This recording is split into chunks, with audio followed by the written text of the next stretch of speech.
Alright, just sit back and get ready to have the most fun you ever had with an electronic device. Speaking of masks, actually, I just got these the other day. I didn't open them up yet.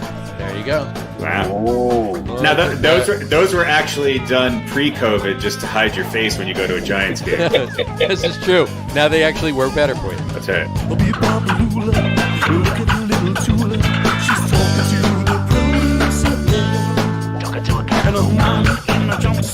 All right, everybody, welcome out to the Log Room. It is Wednesday, December 30th, 2020. Jersey Johnny coming at you. With me, as always, are Mr. RadioPete, Mr. Harry Lug Nutz. Say hello, guys. Hello. Hello, guys. Hello, guys. Hello, guys. It is the day before New Year's Eve. And yes. and it is 2 days before, a day and a half before, I want to say, before 2021. So, will 2021 be better than 2020? Who knows? God, let's hope so. Not for a while, though. Overall, I'd say yes, but it's like the clock's not going to hit 12:01, and then everything's fine now. We can all go outside and get strangers, and of course, shared straws that are going to be plastic again. This is not going to happen overnight. No. It's going to take a little while. It'll take a bit. I got a feeling that it's going to take a little bit longer than everybody hopes. Speaking of straws, and not to get off topic because that's what we do. Kudos to Taco Bell for giving out a plastic straw that breaks when you rip the top of the paper off. Really? So when you try and drink out of it, you get that, that sort of. You look at it, wow, it's a plastic straw, and if you bend it or move it or look at it with a harsh glare, then it just goes crack. So both joy and then immediate sadness thanks to the straws. Turn it around though. I had a life-defining moment at a drive-thru of a Taco Bell about 23 years ago, maybe. I thought you were saying minutes ago.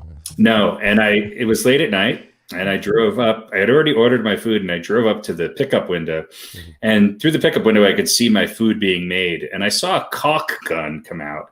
Oh, I saw somebody with not the best hygiene wipe his nose and then continue to make my food using a caulk gun. Yeah. And I drove away, and I've never eaten fast food again. And fast food. Well, I might have had one or two things, but certainly not Taco Bell. Haven't had it since then. And it was just one of those life-changing moments where I'm just like, maybe this isn't such a great idea. Yeah. Well, I've seen the caulk guns before. They're full of sour cream. I had a similar experience where the one time I actually went inside a Taco Bell and I saw them making the food. Mm-hmm. And since that day, I will not eat sour cream unless it comes out of a caulking gun. Yeah. So, well, I know you're a breakstones. You won't eat that. It has to be in a caulk gun. I thought you were going to say you went to Home Depot and bought a caulk gun and were disappointed that it did not have sour cream in it. Excuse me, sir. Where's the sour cream section? Yeah, that would have. You thought it wasn't necessarily the caulk gun. It was just the whole. Yeah, no, it's the whole thing. If you ever want to not eat Taco Bell ever again, watch them. That was rare. That I think they outlawed actually being able to see them make the food through the window. But go inside and just watch the operation for a couple of minutes. Yeah, it was something. Something about the fluorescent lights and the horrible pink tan colored walls and the dirty tile floor and the juggalo making stuff that falls off the line and they just kick it behind them to it was there were a lot of hard drugs since then. Nothing against Taco Bell. No, but a lot of those memories of my going inside have sort of faded away. So but now I have the straw thing, and that could be a deal breaker too. That could be a deal breaker, absolutely. You know what? There's probably a lot of restaurants you could go in, and if you're watching them make the food, you're going to leave. Oh, yeah, that's why you don't want to watch the sausage being made. Yeah, right. Yeah. But they have a giant window. It's like going to the aquarium. Hey, look at us. So I chose not to. And speaking of questionable behavior, how about Dwayne Haskins? He's now working at Taco Bell. He's in charge of improving their straw strength. That's what it is. He's going to put his plastics engineering degree to good work now. Is that what he got it? I believe that was his major. Yeah. Okay. At the Ohio State. Yeah. I just wish Daniel Jones was as much of an idiot as Dwayne Haskins. I got to tell you, you're maskless with a stripper at a private party. Right. I mean, if you're going to be with a stripper, keep your mask on. Take your pants off, but leave your mask on. Leave the mask on. You might want to put a mask on your pants too, but that's besides the point. Yeah. Who was the guy that stole the crab legs? I don't know. Stole the crab legs. It was an NFL quarterback. No. And he got in trouble. It was a number of years ago. Is this like sounds like a Johnny Manziel thing. It wasn't Manziel. Oh, no. It was it Cam Newton? I want to say Deshaun Watson, but it was somebody who was still in college at the time. Yeah. And he was coming out, and there were all these questions about his attitude and all that. And I think he turned out to be an okay quarterback. I don't know. Maybe he's out of the league now. I can't remember who it was. Jameis Winston. Jameis Winston. Yeah. Okay. So Dave Campanelli just said Jameis Winston stole the crab leg. I remembered something. There you go. So, maybe Haskins just needs a little bit more maturity. Yeah, so maybe he's going to be like Jameis Winston and be a backup quarterback somewhere. Right. Yeah, sure. Listen, it's not a bad living. On that note with Dave Campanelli, too, he also is he's going on a limb and saying the Bills are Super Bowl champs. Oh. I don't know whether my jersey made something made him think that, but or maybe their play the other night. I think they have the best chance of beating Kansas City other than Green Bay. Other than Green Bay, yeah. I think if it's what I've said the whole season, it's going to be Green Bay and Kansas City, and I'm still sticking to that. And I think Green Bay is going to win based on how they perform. But we'll talk more about that later. Speaking of Haskins, though, how does how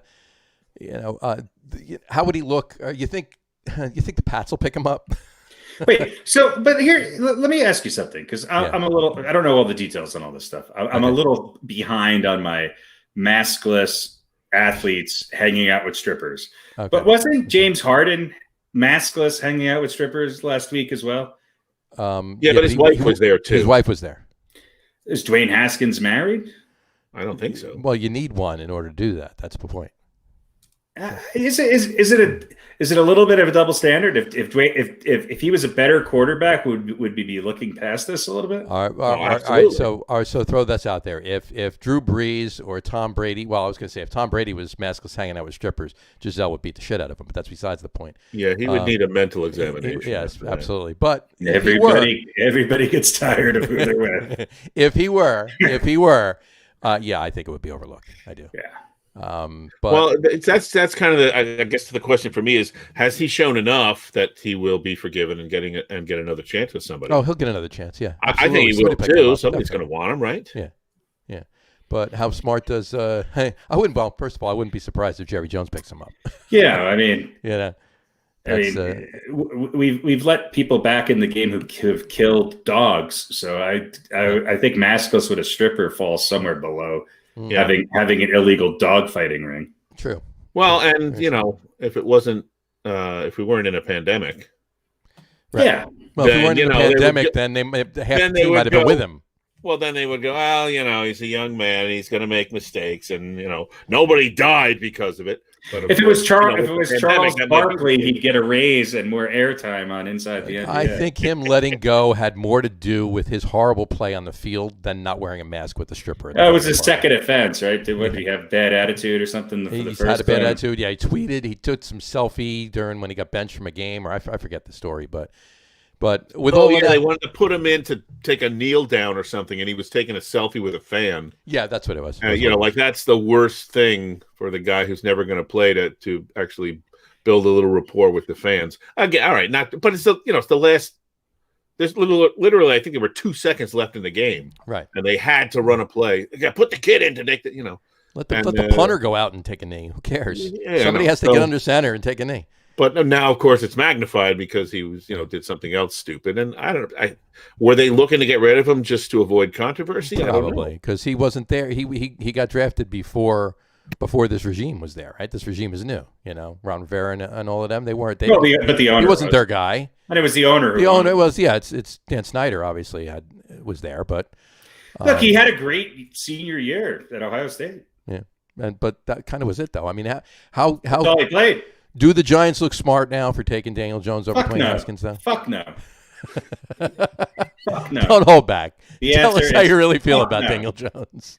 Daniel Jones is too fucking slow and boring. He would trip get on his way to the strip club in the parking lot and drop his mask. It would fall off.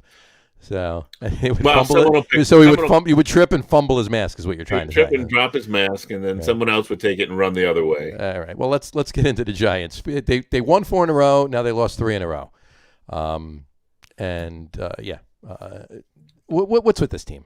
Was it smoke and mirrors? Was the 4 in a row smoke and mirrors? Yes. Was the beating the Seahawks? Were the Seahawks just not there that day? Did they arm there the whole? I mean, look at Cleveland this week. On any given Sunday, somebody forgets to play.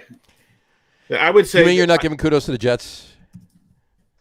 No, they played better. Give them some credit. They won. But. Yeah, just like I gave the Giants credit for you still have to show up and play, but right. I remember a couple weeks ago, oh my God, the Giants are back. Joe Judge is the new Bill Parcells. And I was just like, yeah, they're right on track to have the same exact record they had last year with the same. And did they get a little better? I don't know. Well, the defense certainly looks a little better than it did last year, doesn't it? It looked okay. It didn't look great last week. That's for sure. No, it definitely didn't look good. Yeah, I mean, against a team whose offense was let Jackson run the ball. Right. And the Giants couldn't seem to stop him. Look, I think you could say that the win against the Seahawks, obviously we were calling that an anomaly. Right. I would say maybe that gets downgraded to kind of a fluke. Gotcha. No longer an anomaly. It's more of a fluke. Yeah, an anomaly is better in the Giants case or worse than a fluke? I think an anomaly is better than a fluke. Right. Okay. To me, you had more to do with the anomaly. It was more It was more because of you. Okay. And the fluke. So we're downgrading it for the Giants. We're downgrading it for the Giants. Yeah. I got you. Yeah. I agree. And certainly for the Seahawks, you could say it was an anomaly too, but they haven't exactly. They started out hot and have struggled of late too. But right.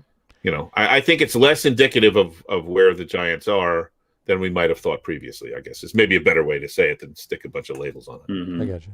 Dave Campanelle just wrote in, not the Giants' defense fault when the offense can't put points on the board. How true is that? Yeah. How true is that? I mean, the Giants definitely need more help on offense than they do on defense. I think their defense is mediocre. I think their offense is one of the worst in the league, and it's been that way all year. Now, you could argue their best player has been hurt, but We'll see. We'll see. They need a lot of help at offensive line. I think they need a new offensive coordinator, to be quite honest with you. And we'll see. Well, let's talk about that. Is Jason Garrett on the chopping block? What do you think? Probably not, because I think the expectations were so low, and there's a lot of excuses that could be made, legitimate and not so legitimate. Right. The Giants have some decisions to make on the offensive line. Do they bring Nate Solder back if he's interested next year in coming back? Do they move his name from left tackle to right tackle? Do they put? I mean, they need their offensive line still. It's improved. It's improved, but it's still suspect to a point. But it's still suspect, and I think they need to. I think they need to hit. Anything they have draft wise, I think they need to go after some offensive linemen. Absolutely, which should be there. I mean, they should be able to get the best offensive linemen in the draft. Is it a waste taking it out with the first pick? I don't think so. Their first pick, I don't think so. I agree, and this is part and parcel of the offensive line right there. First half last week, Giants had 3 minutes and 26 seconds time. Yeah, their defense was on the field a lot, and I think the defense has improved.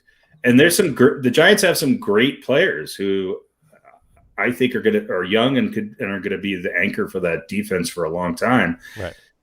They don't have what the Giants have always had. At least let's put it, the last 15, 20 years of New York Giants, they've always been able to have a pass rush. Right. And they just don't quite have that this year. And I think their secondary is getting overworked, and I think that they're having to cover for long periods of time because they just don't seem to have the pass rush that they've had in years past. Right. I agree. And sometimes they're very good at it too. That's one thing they did extremely well in that Seattle game. They weren't getting to Russell Wilson, and he was standing back there for 3, 4, maybe 5 seconds, or moving around a little bit as he does, but having time to throw and not having anyone to throw to. So right. There's some talent. They have really athletic linebackers. Blake Martinez is, I think, one of the best in the league. They have they look good in nickel and dime scenarios. They don't have that ability to pressure the quarterback as much. Right. And in today's NFL, if you don't do that, I don't care how good your DBs are, it's going to come back to haunt you. Yeah. You know what though? Their defensive backs are dialing in. They need an edge rusher. I think their defense is pretty much, I'm not going to say they're 100% there. Obviously, there's always room for improvement, and these guys do need to improve. But I think these particular guys can improve. But I think they definitely do need to add an edge rush, an edge rush threat. If they were able to get Chase Young last year, forget about that defense right now. But then again, they wouldn't have had Andrew Thomas. And he has come along this year, and in shoring up that offensive line. But you know what? As far as Jason Garrett goes, my take on it is they had no preseason. They had no prep for the year. He lost Saquon Barkley in the second game, and the other fact of the matter too is, and this is something to think about, Daniel Jones had Pat Shurmur last year. Now he has Jason Garrett this year. Now you replace Jason Garrett. That's his third offense in 3 years, and he's in his first 3 years in the league. You can't do that to the kid. If he's going to amount to anything, he's got to have a little consistency, and hopefully it works. So, and I think they'd like to see what Garrett can do with Saquon Barkley with an actual running game too. Right. I would tend to think they would want to give him an opportunity to coach that squad. Assuming everybody, knock wood, if everybody stays healthy. And you know what? He's an ownership favorite. Garrett. He played for the Giants. He's a local guy. He grew up in New Jersey. His father was a coach on the Giants years ago. So he's not going anywhere. I don't think he's. He may go somewhere after next season if he proves himself. Maybe he gets a head coaching job somewhere. But I think that's the only way he's leaving, unless he just lays a complete egg next year, with everybody back. But we'll see what happens. So what do we see shaking down for the most exciting division in football, as far as I'm concerned, as far as the playoffs here? Look, the Giants are a game behind Dallas, right? Right. But I think that they have if they win this one, then they have the edge, right? They have the edge over Washington. They have the edge over Washington, yes. If the Giants win and the Eagles win, the Eagles beat Washington and the Giants win the division. And the Giants win the division. They win the division. And they lose and the Eagles win, the Cowboys win the division. If Washington wins, that's all Washington has to do is win. They don't need any help from anybody else. They have the tiebreaker over everybody. They have the advantage because they have the tiebreaker over Dallas. So all they need to do, they're the only ones in control. All they have to do is win, and then they're in. So the only team in the NFC East, and on the last week of the season that it is definitely out, are the Eagles. Everybody else is possible. And that tie did not come back to. In fact, you could say if that tie was a win, then if that tie was a win, they'd be right in it. And they'd be right in the bag as well. Yeah, but it didn't come back to haunt it to anybody. Exactly. So if Washington wins, they win. If Washington wins, they're in. They win. Washington loses. It's whoever wins the Giants-Dallas game wins the division. Yeah, so. I still think I predicted this a few weeks back when I think their chances were 3%, and I thought Dallas is still the best team in this division. Dallas could very easily win, and they could, especially but Washington should be able to beat the Philly. And look, whoever wins, whichever one of those three teams wins the division, they're losing the following week. Maybe they sneak out a wild card game win. Maybe, depending on the other team and how they're playing. And we don't even know who that is yet. But wouldn't that be something? That would be. Could you imagine? Could you imagine? But oddly enough, though, on the other side of the coin, all right, if the Giants lose, nope, doesn't matter what Eagles do. If the Giants lose, if the Falcons, Texans, Eagles, and Bengals win, well, I guess it doesn't matter what Washington does, but if the Falcons, Texans, Eagles, and Bengals all win, the Giants wind up with the third pick in the draft. third pick in the draft. So they could, on one weekend, the last weekend of the season, they could either win the division or have the third pick in the draft. Welcome to 2020, folks. Yeah, really. So. I wonder what it will be. I'm hoping for the third pick in the draft. Well, that's a good question. What do you want to do? Do you want to win the division? I heard Duke has an offensive lineman that's really outstanding. I heard they have a special teams coach that they look in the draft. Backup punter is what they have. Yeah, they need. But it's just so ridiculously odd. Yeah, it's crazy. But there's a right guard who's playing for Georgetown right now, who's not on anybody's radar. Red-shirted freshman. Right. Yes. Exactly. So, well, hey, we'll see what happens after this weekend. But you know what? I mean, could you imagine? I'm not even going to say the Giants. Whoever wins the division, whichever one of the Giants, Dallas, or Washington wins the division on Sunday. Could you imagine them going deep in the playoffs just as a fluke? They just start playing good football right at the. Sure, it is 2020. Why not? Right? Why the hell not? And 2020, the team that's 6-9 goes to the NFC Championship game or the Super Bowl and loses to the Buffalo Bills. Well, listen, by missing a field goal wide right. Right, yeah. There you Washington's got a pretty darn good defense. That could carry them depending on who they play. Depends on who they play, exactly. Who's their quarterback going to be this week?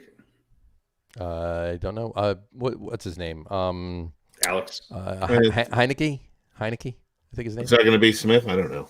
No, he's out. He's hurt.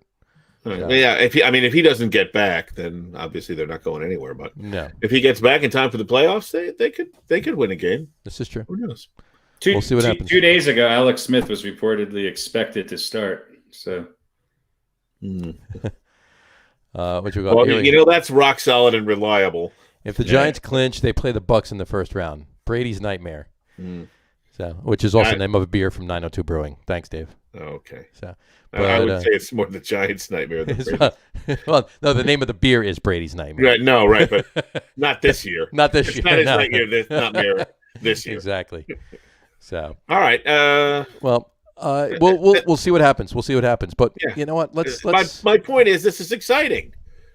You got all these teams that might go. That could win the division. So and fantastic. And oddly enough, Pat on the edge of my seat. Pat is on the edge of his seat. That is amazing. Look, if we were all Green Bay fans, we'd be excited. We'd be like, yeah, okay, they win the division again, blah blah blah. Right. And now they got to get it. If you're the fans of Green Bay or Kansas City or even Buffalo, you're not satisfied unless you win the Super Bowl, or maybe if you get there. But if you're a Giants or a Washington or a Dallas fan, you've got something to root for now. Sure, finally, that third pick for the Giants. Exactly. Really good. Whether it's the third pick or whether it's a division title, you've got a real vested interest in this weekend. So what about why don't we move over to that other team from the world dominating 2 in a row, New York Jets. Listen, if there's one possible Is this the ghost of Chad Pennington?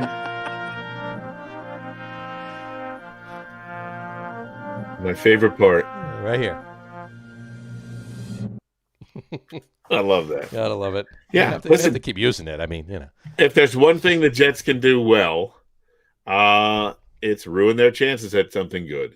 Exactly. They wanted to absolutely make sure that there is absolutely no way that they could get the number 1 pick, despite how bad Jacksonville is and who they're playing, and they're absolutely what is their percentage of possibility to win? Less than 1, I'm sure. I don't even remember who they're playing this week, but the Jets wanted to just kind of say, hey, in case there was any doubt, we want to let all of you Jet fans know we're definitely not getting that number 1 pick. Who are they going to take with the second pick? Cleveland. Who are they going to take with the second pick? I hope they're going to trade and fill their holes. Okay. To trade for some picks, and they're going to have some cap space. I don't know who's going to be their head coach next year. Oh, I don't know. Well, you know what? You know what? You talk about that. Did you hear what Mr. Belichick said about Adam Gase the other day? No. Did you happen to hear that? Bill Belichick was quoted as saying in an interview, and I actually heard the soundbite. He said yesterday he thinks that Adam Gase has done a great job this year improving the team. Okay. Well, I think he's protecting his. Yeah, he wants the Jets to keep him so that he. The Jets lousy for the better part of the next decade by hanging on to Adam Gase. It made me think right away. What is in this glass that he's drinking? Well, it looks like juice, and I bet there's a clear liquid in there. I think there's definitely some. It could be gin and juice. Gin and juice. He could be Snoop Dogging it in there. Yeah. He's also somebody who had kind things to say about Cam Newton this week, and that sort of left the door open that he might be their quarterback next year. So. He left the door open, but I think that door's closing after next Sunday. But that's just my thought. Belichick is. We know he's always been a straightforward stand-up guy. Well, look, when it comes to the Jets, though, I mean, specifically speaking about the Browns last week, 4 receivers were out. I know, obviously, with the COVID protocols and everything else, but Mayfield still threw for 285 yards to 7 different receivers. And here's a kicker. Nick Chubb and Kareem Hunt have been running all over the field the entire season. All right? The entire Cleveland Browns had a total of 45 yards rushing. They had a shitty game. It was a horrible game. It was ridiculous. It's because the Jets are just peaking late. Could you imagine if they peaked in week 2? They'd run away with the division. The Bills would have been looking up at them. They peaked just in time to miss Trevor Lawrence. That's all they did. Their peak is like going over a speed bump. That's right. Whatever. The Jets have so many things that should be moderately doable that they will most likely be incapable of doing. Right. To right their ship. That's on my Tinder profile. Moderately doable. Moderately doable. I don't have a lot of confidence that they'll pick the right coach. I get a soundbite out of that one. I'm moderately doable. Moderately doable. I have a couple good Yelp reviews. My Yelp review. At least you got the Yelp reviews. I mean, some people don't. I left you a good one. There you go. But I don't have confidence in them picking a good coach, and they'll probably take another quarterback with the number 2 pick, and have that whole controversy going on. So they're still the Jets, just because they, Who do you think the second quarterback in line behind Lawrence would be? Probably what's his name from Ohio State? Yeah. Another Ohio State quarterback getting picked high. Right. Hey, you know what? Maybe Douglas just picks up. Maybe he uses that pick. Maybe he's smart. Maybe he uses that pick on to trade and get some collateral back for it. And he picks up Dwayne Haskins. Let me see who Duke's current quarterback is, because there you go. If anyone named Johnson, who happens to own the Jets, stays out of it, then I think there's a chance if Douglas gets to do what he does. Because I think he has a chance to do some good things. But I mean, are we all in agreement that the Jets have a new coach next year? Oh yeah. This time next week, Adam Gase is out of a job. They're not going to wait. Monday they fire him. These two, if they win again this week and win out with 3 games, it doesn't matter. No, the damage has been done already. I mean, I agree. I just didn't know if I don't have the New York talkies in my ear every day. So no, I don't think it's enough to the way things went last year when they won 6 out of the final 8 or whatever it was, right. And that was falsely seen as though they're improving and they're rallying, and it really wasn't. Right. They really weren't that good. This is just not enough. On top of the fact that you're losing that number 1 pick too. So right. Although that could be a reason to keep him. Unless you think that, keep him until you get the number 1 well, pick. He's not going to ruin Trevor Lawrence, so we don't. I think the enemy is the obvious choice. Let me ask you a question: Is he on Jacksonville's list?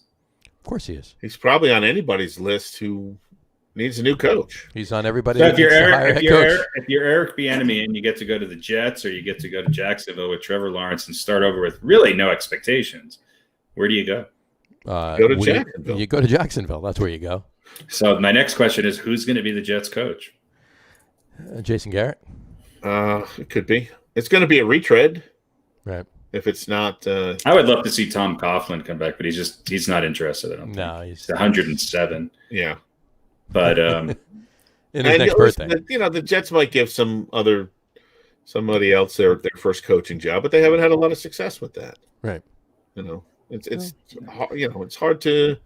I think it's hard to rebuild with a neophyte coach.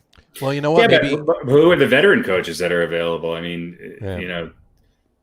maybe Bill Belichick comes back. Well, most likely it'll be that's not going to happen. It'll be somebody's defensive coordinator. Instead of a head coach, and that's you don't want to bring in a defensive guy to work with Sam Darnold. You want an offensive guy, but Matt Patricia. Matt, that was bad. That was a bad experiment. He's a great defensive coordinator, but I think I think he was a great defensive coordinator because he was a defensive coordinator for Bill Belichick. A lot of the Belichick assistants. I mean, look, we saw it here in Denver with Josh McDaniels. Yeah, and they go back to being coordinators, and they do great. Right, but they go back to being coordinators with Bill Belichick. Who's come from the Belichick tree that's had a ton of success? Well, had a ton of success. I was going to say, well, I mean, jury's out on the Giants coach, but we'll see what happens there. Well, but was he really in the Belichick tree? I mean, I don't know. I feel like the Giants for several years he was there, and I mean, he wasn't an offensive or a defensive coordinator. He wasn't a coordinator. He was a special teams coach. So yeah, but hey, you know what? Nick Saban was from the Bill Belichick tree, and I really do think. Romeo Crennel, kind of, sort of. I know this sounds strange, but I think Trevor Lawrence is coming to Jacksonville with his coach. With his coach? Yeah, I think he's gonna make the move into the NFL. That's possible. Which leaves the door open for Eric Bieniemy, or which leaves the door open for the Jets to get Eric Bieniemy. Right. So there you go. Well, let me ask you this: on Sunday. Frank Gore, became the third member of the 16,000 rushing yard club, and a grandfather for the fourth time, and a grandfather for the fourth time, and a great grandfather for the first time. Yeah, exactly. No, he joined Sweetness and Emmett in the 16,000 yard rushing club, just the three of them. But he also has a lung contusion. So he's out. Yeah, but he's had it since 98. 1898. So, but that's too bad. It is too bad. But here's my question based on that. Did he play his last game as a Jet? Did he play his last game? Is he done? Silence. I think if he comes back, the Jets are the only team that'll give him an opportunity. I mean, who else would bring, Frank Gore back? Right. Who else is that desperate? I could see the Jets doing it. If that's not going to, if they're going to be like, well, maybe we'll bring in old reliable, and we're going to maybe he should be the Jets. He could be the first player coach since I don't know. He could be their third string running back and their head coach. Since Dan Reeves. Yeah. Dan Reeves was he could run the plays in himself from the sideline, right? And they would all be off tackle handoffs to him. But he's got the whole book in his back pocket. Hold on, 3rd and 12. Right, we got it. Yeah.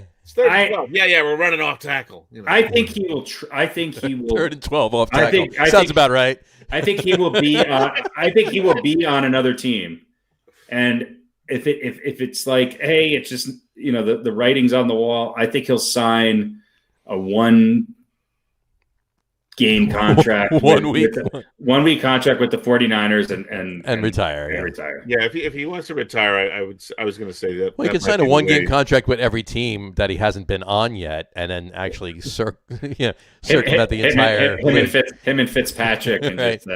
Josh McCown. So, but I could see the Jets saying, well, we'll just bring him back for one more year. We won't worry about running back this year. We'll fill other positions. Right. Well, I mean, whatever. He is what he is, right? At least he's he's going to give you a certain level of consistency, and he's durable. This is so sad that I'm trying to, find the positives about bringing Frank Gore back to the, potentially two or potentially 3-win team. And he's maybe the best solution for them at this point, given all the other things that they need to do to improve this team. Well, just bring Gore back for another Just bring Gore back. That's it. He might have played his last game. I mean, being on a 2 or 3-win team with the Jets, he might just kind of go, yeah, I think I'm done. If the Jets lose Frank Gore, maybe they can get Al Gore. They could. They might. They can help him out there. Well, you know what? We'll see what happens with that. But my take is that by Monday morning, 9:30ish, Adam Gase is bye-bye.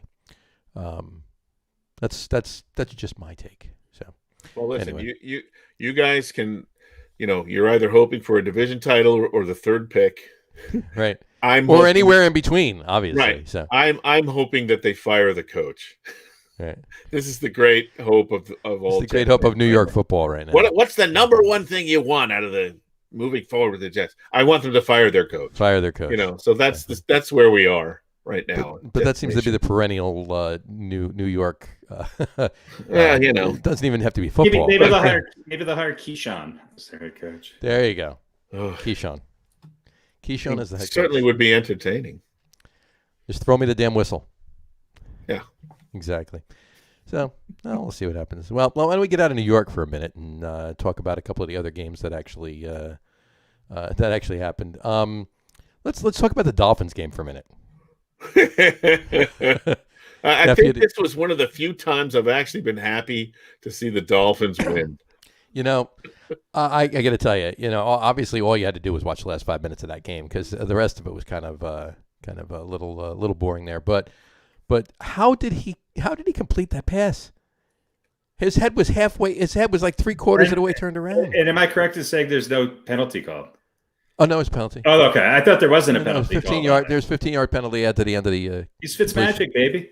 Yeah. Blood sugar, baby. Fitzmagic. Listen, when there's nobody within 8 yards of the receiver, he was wide open. He stood there for 20 minutes waiting for the ball to land. Waiting for the ball to come down. He threw a little bit of a flounder because he had no head when he was released.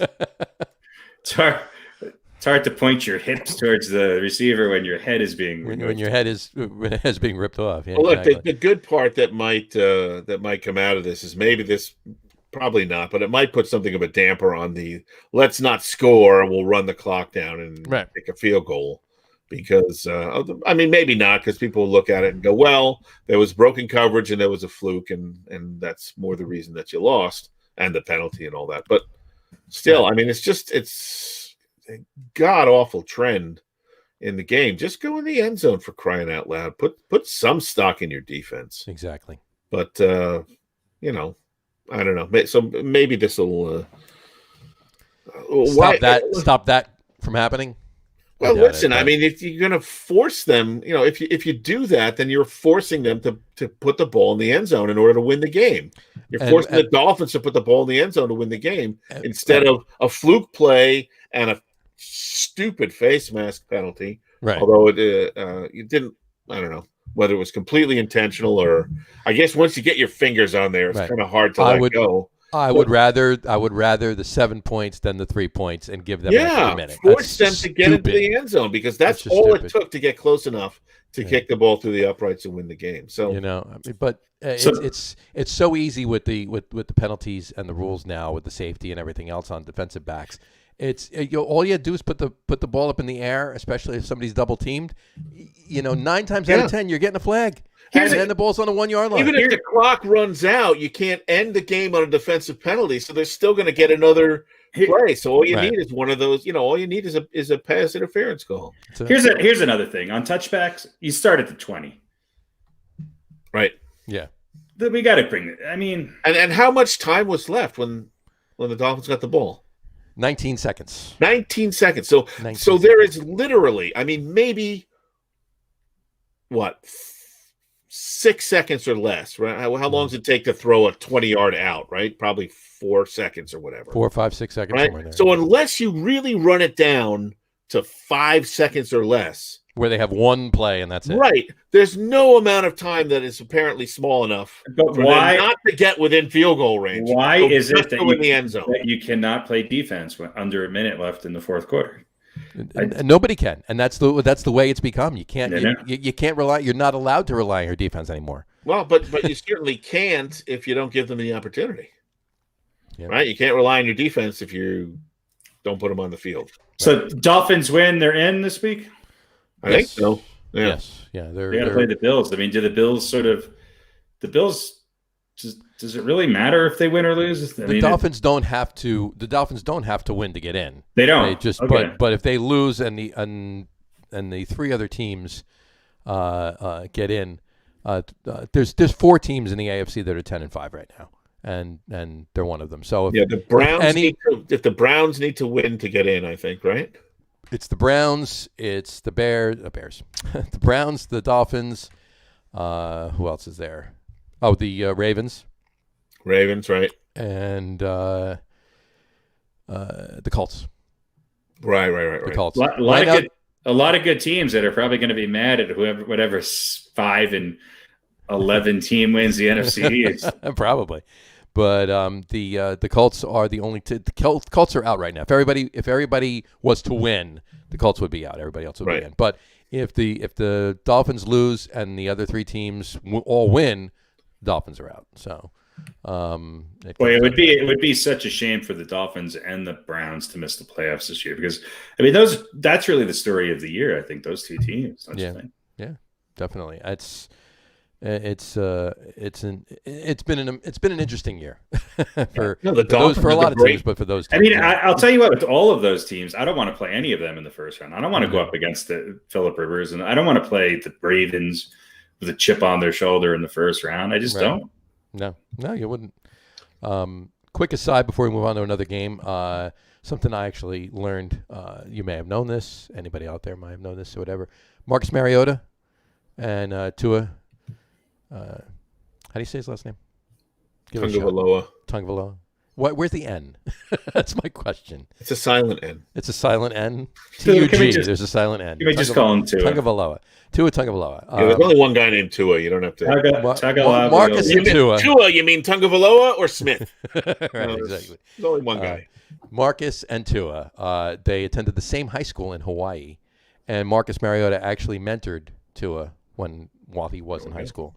So that's interesting, and they played technically against each other, even though Mariota was on the sideline in that game. But I thought that was interesting. But moving on, must be rough going to high school in Hawaii. Imagine that. What else do we want to talk about? We want to talk about The Saints. Are they back? Did they figure it out? I don't know. It wasn't Drew Brees getting in the end zone 6 times. It was Alvin Kamara. So Alvin Kamara for fantasy players. Alvin Kamara got 1,500 points on something like that. That was ridiculous. Basically, anyone who had him just won their league. Well, between Alvin Kamara and Devontae Adams for the Packers, between the 2 of them, in one league I was in. The first and second place teams were beaten by 2 7th place teams because they just happened to have, one of them had Alvin Kamara and one of them had Devontae Adams. Uh-huh. So the Super Bowl is this week for that league, and it's 2 7-7 teams going up against each other. Nice. Well, that's so the NFC East has hopes. There you go. Realistic. Anything can happen, folks. Anything can happen. But well, we'll see what happens with the Saints. What about the Bucs? They beat the Lions 47-7. Granted, they beat the Lions. I think the Saints and the Bucs are in that level below, obviously below Green Bay, but they're probably in that second tier of teams in the NFC that have a shot. I think the Bucs are a good team. I think the Saints are a good team. I think they're both inconsistent. Yeah, and there's a lot of inconsistency though. Yeah, even with teams that are winning, there's inconsistency. Yeah, I'd be more likely to put my money on the Saints though, just because of recent experience. And when they're not getting jobbed by the refs, they kind of have a tendency to get it done. Oh God! Between the Bucs and the Saints, between the Bucs and the Saints, the two of them actually scored just missed 100 points. Drew Brees is the best quarterback. His last won a Super Bowl in the 90s. Yeah, he's I don't know. I'm not sold on the Saints. I'm just not. I'm not sold on either of them, but I'm leaning. I'm leaning Saints. If they can maintain the running game they had, they have a slightly better defense. Exactly. It's not because of Drew Brees; it's because of Alvin Kamara. But we'll see what happens. Chiefs. They barely beat the Falcons. Are they? Are they struggling, or is it just the Chiefs' MO? They just do enough to win whatever game it is. They're bored. They're bored. I think they're bored. Yeah, they're bored. That's exactly the right word for it. They're bored. Okay, so it's not. There's no issues. They're just bored. They need. At the end of the year, they'll be dousing Andy Reid in barbecue sauce again. Yeah, that's very, very possible. Dousing him in barbecue sauce. Not a dry rub. No. Not when the cameras are on. For some reason, immediately the word Andy Reid and dry rub together just.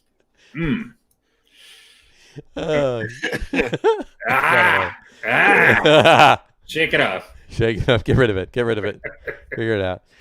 The Steelers. Did they figure it out? They woke up. Yeah, they woke up. I guess they feel confident that. Well, they don't. They just want to rest Big Ben this week. So. Well, yeah. They're not getting any better or any worse without him. Right, not improving or changing their position in any way. Exactly. So he had one of the most efficient second halves I've seen anybody have in football last week. It was just something kicked in like, hey, this could really be bad if we don't turn this around. Right. And boy, did they turn it around. They dug themselves out of a huge hole. Yeah, against a pretty tough Colts defense. Yeah, the Colts defense has been aces this year, and they actually, for what they've done the last few weeks, they actually played a great, especially in the second half. They played a great game the other day. So we could have a playoffs that has Phillip Rivers, Drew Brees, Tom Brady, Aaron Rodgers. This could maybe wind up to be the oldest average age of quarterbacks in the playoffs. In the playoffs, yeah, you're right. Ben Roethlisberger. I'd love to see the Colts, get in and do something. That'd be kind of rooting for them. Yeah, they're on the outside looking in. They're the only team that needs help. Everybody needs help. Yeah. The Browns, the Ravens, and the they hold their own fate. They hold their own fate. Yeah, and even the Ravens win, they're in. Ravens win, they're in. Yeah, everybody. Don't sleep on the Ravens. I know they haven't had a great year, but I don't. There's something about that team that I just once playoff time comes around, I don't want to be trying to tackle Lamar Jackson. January weather. Well, let's look at it. Here we go. There you go. The Kansas City Chiefs have a first round bye, and the wild card round right now is what you see right there. The Bills are in the second place. They would play the Browns at 7. The Steelers at 3 would play the Ravens at 6, and the Titans at 4 would play the Dolphins at 5. So the Dolphins, Ravens, and Browns all hold their own destiny in their hands. They win, they're in. They lose, the Colts could sneak in. Yeah. Well, let me ask you guys this. Which is a bigger potential trap game? The Saints against the Panthers or the Bucks against – who are they playing? I forgot already. I just looked at it a second ago. Against the Falcons. You think the Bucks is that a bigger trap game? The Falcons are the best shitty team in the history of football. Yeah. Right. Yeah, they really are. Because they can put up points in droves. They just can't close out games. And yeah, I think that's a bigger trap. Carolina's not a very good team. If the Saints, they're kind of like the worst 5-win team in the league. Yeah, right. No, they're not like they're not as good as their 5 wins. No. Yeah, the bigger trap is if this yeah. But I think the Bucks and the Saints will win. I think they will too. What do we think about the Packers? that win over the Titans. I mean, the Titans are a great team. Tannehill's been playing great, and they're peaking at the right time. That's for sure. I think it sealed the MVP for Aaron Rodgers. I think so too. 40-14 against the Titans. It was great seeing Green Bay football in the snow. That was a great game. I loved every minute of that. Forrest Gregg was going to come out and run a sweep, absolutely sweep right. Yeah, that was a great game. That was a pretty brutal beatdown. Yeah, absolutely. Derrick Henry's unit dread got filled with snow and slowed him down. It became frozen. His horn got frozen. He froze his horn. Frozen horn sucks. Is it legal to tackle him by his horn? You know what? It's not a horse collar, right? No. So I think it's completely. You can grab whatever's hanging out. So okay. I don't know if you want to do that though. Yeah. That's what she said. Go back to the dry rub with Andy Reid there. Yeah, not while the cameras are on. If it's hanging out, it's part of the uniform. You can drag them down by it, then it's legal. It's legal, exactly. Oh God! So do you think they have a person who helps him clean that thing after the game? I mean, he's got to have handlers. I'm a Henry Horn handler. Henry Horn handler. Triple H. What's your job? I'm a Triple H. No, that's that. What about the Seahawks? Again, another team that I just don't know. They don't impress me, but they're not bad. Yeah. No, I mean they could be touch and go. There's the inconsistency we're talking about, right? They're still probably the second best team in the NFC. If they want to be. It depends on how they play each week. It's ridiculous, but they have such, their defense is finally coming around and their offense is sputtering a little bit. It's like they can't get them. They get both. It seems a long time ago when people were talking about Russell Wilson as the MVP. It's been a while. Yeah, there's certainly less confidence in their 11-4 than but they're 11-4. Yeah, they are. But the Steelers had an impressive week, but I mean, they were 11-0, and then they weren't. The Seahawks are shaky. The Rams are the team that you just don't know. You just don't know. Yeah. And they don't seem and they got the best defense. Arguably in the NFL. But the Rams don't seem to have like an in between. No, they're right. They're either they're really good, playing up the way we all think they should play, or they're capable of playing, right? Or they're bafflingly bad. Yeah, losing to the Jets. Right. You go, well, there's just no way that should happen. No way that loss should happen, but. Well, we're talking now about I personally believe that game against the Titans solidified Rodgers for the MVP. But there's also a lot of talk about the game on Monday night on the jersey I'm wearing right now. Bills and the Pats 38-9. What about Josh Allen? Where would you rank him? I think I mean, if you look at the numbers, it's definitely Rodgers and Mahomes. I mean, but I would. Josh Allen's number 3 in the MVP voting, and maybe number 2 in some books. That was a big win and a hell of a performance. It was a hell of a performance, and oddly enough, and I said it the other week. This is the first time the Bills have won the AFC East since 1995, and ironically enough, Josh Allen wasn't even born until 1996. So. That's just a little irony there. And Dave Campanelle, just for good measure, he says Josh Allen for MVP. That's his. Yeah, he's having a hell of a year, but I mean, Patrick Mahomes is falling a little bit into the Michael Jordan realm now. I mean, right. he hasn't had he hasn't had a great year. When you look at his numbers, it's still. I mean, him and Rodgers are just off the charts. I think you have to give it to Rodgers, unless Rodgers just. If he plays this week, if Rodgers just has a really horrible game and Mahomes or Allen just do something off the charts, I can't imagine it not being Aaron Rodgers to lose. Right. But yeah, Josh Allen is certainly the most improved player in the league, and I would love to see him come south from the northern parts of New York and come south. Come south a little bit, yeah. Well, hey, you know what? The Giants could have had him, right? They wouldn't have had Saquon, but they would have had him. So. But then again, what would he be right now here as well? Let's take a look at this really quick. This is the NFC playoff picture. As of right now, the Packers would have the first round bye, and the Bears at number 7 would be playing the Saints at 2. The Seahawks at 3 would be playing the Rams at at 6, and the football team, or for that matter, the Giants or the Cowboys, depending on who falls in there, would be playing the Bucks at 5, and have a home field. Yeah, and there's still a possibility for the Cardinals to get in. Depends on what the Bears do this week. But the Cardinals have really fallen from grace, and to see the Bears in the playoffs is just, who would have thought that 5-6 weeks ago? Yeah. Well, in order for the Cardinals to get in, the Bears are going to have to beat the Packers. So I just don't. I mean, the Packers don't have anything to play for. Do you think they even play Rodgers? I mean, who knows? Well, it depends. No. If they lose and Seattle and or the Saints win, they don't have the first round bye. Oh, so they have to play for their best record. They win, they get the first round.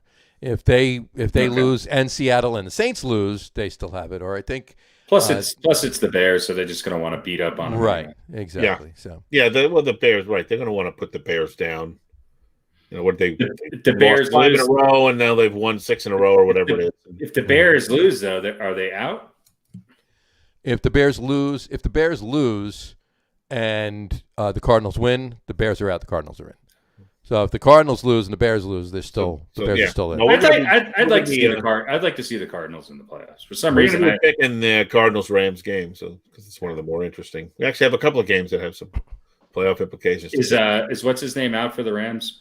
Yes, he is. Jared Goff is not playing. Who's their backup?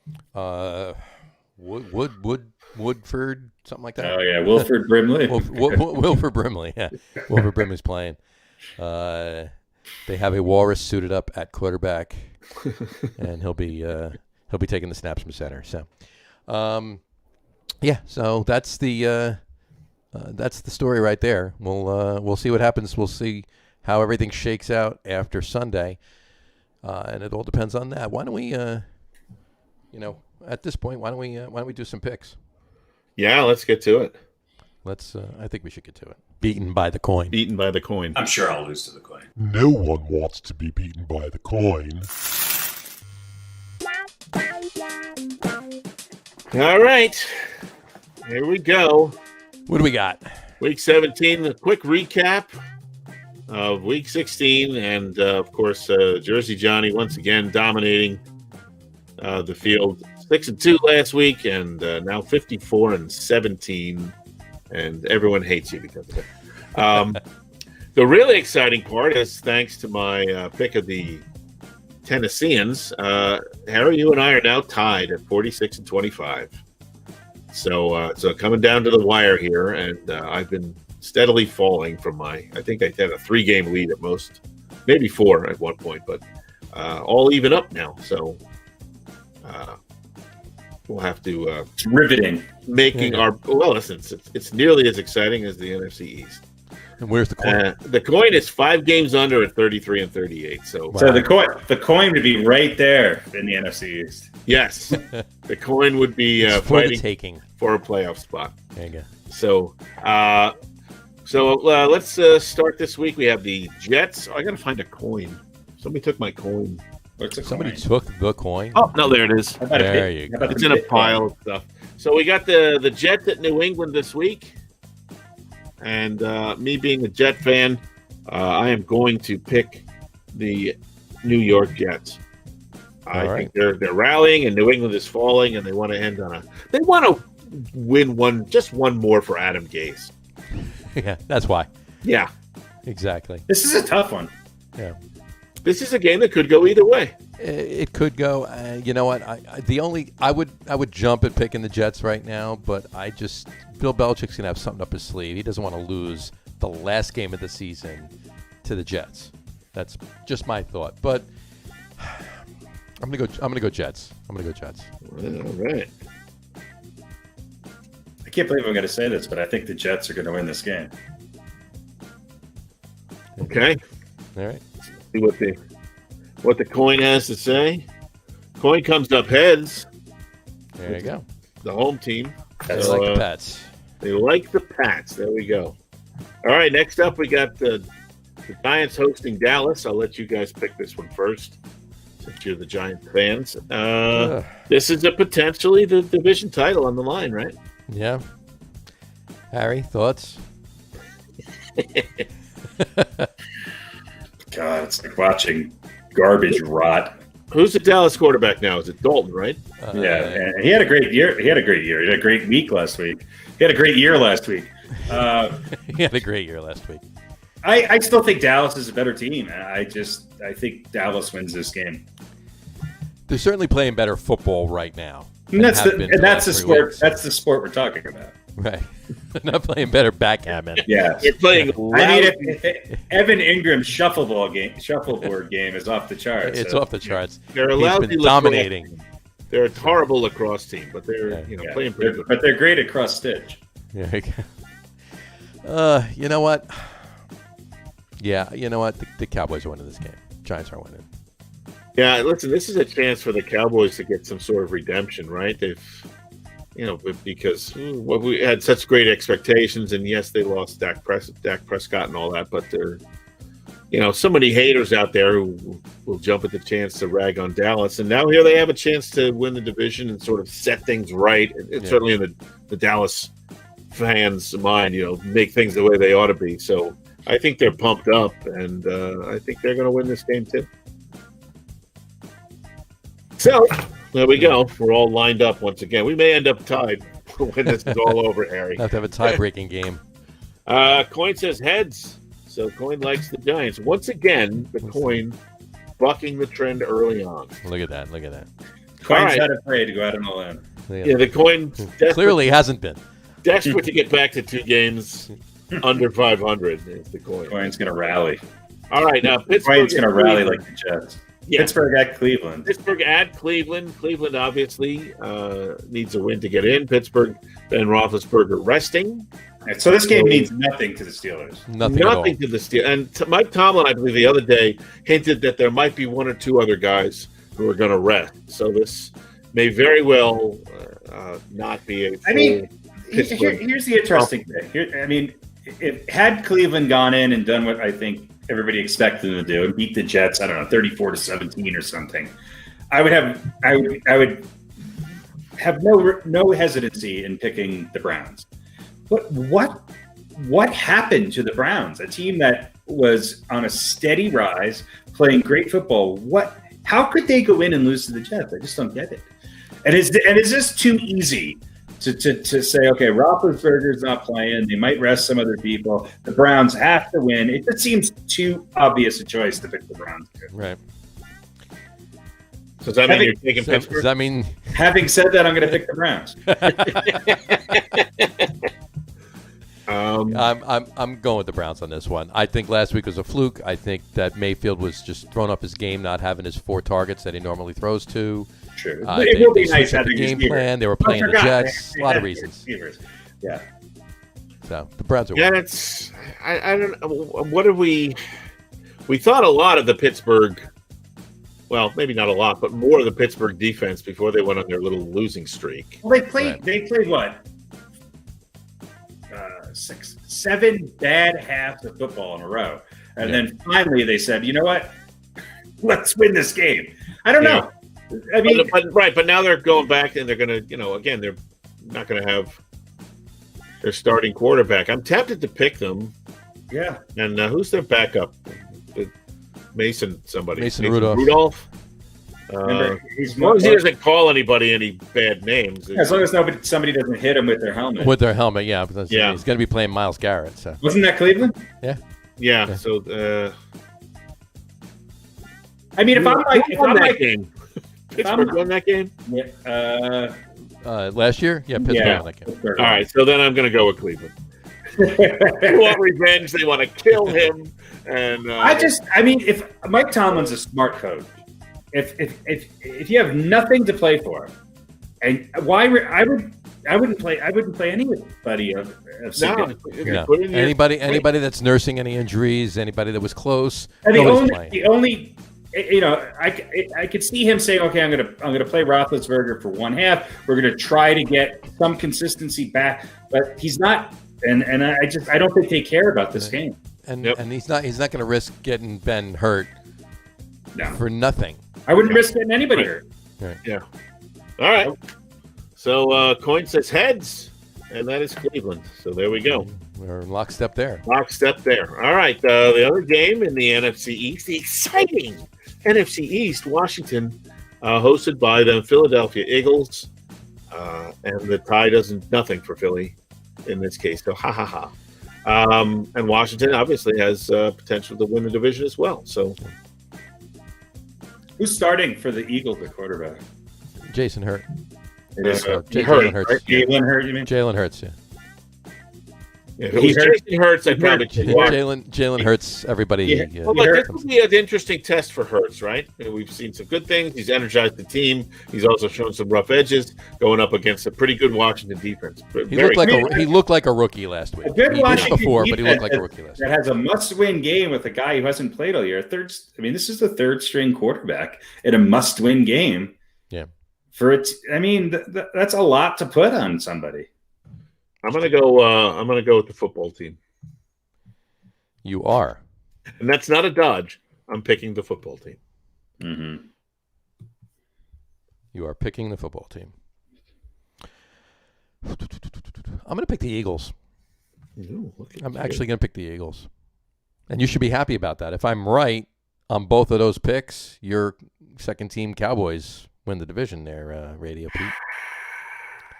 But I'm picking the Eagles. It's going to be more painful when picking NFC East games is just they have a I know, but what's his name, Heineke or whatever. They have nobody starting at quarterback, so they're relying on their defense, right?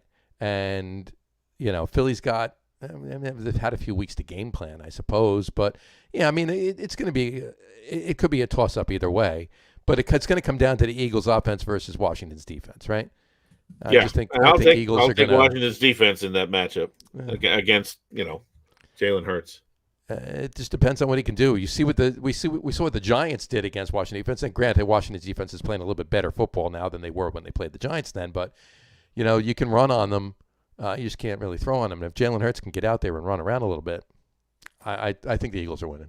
I'm taking the Eagles. Yeah, I would guess I would say what other weapons do the Eagles have? If you contain Hurts, then what else do they have? Exactly.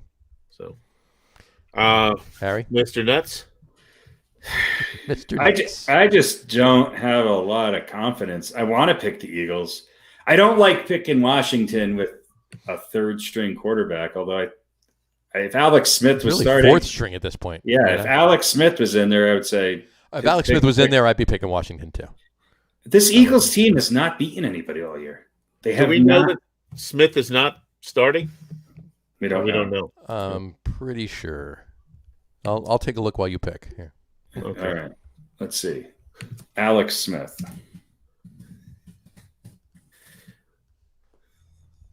He sat out practice. Washington quarterback Alex Smith sits out practice Wednesday as planned. He is. Let me guess. Questionable for Sunday. Questionable. Yeah. No. That usually means he's going to play.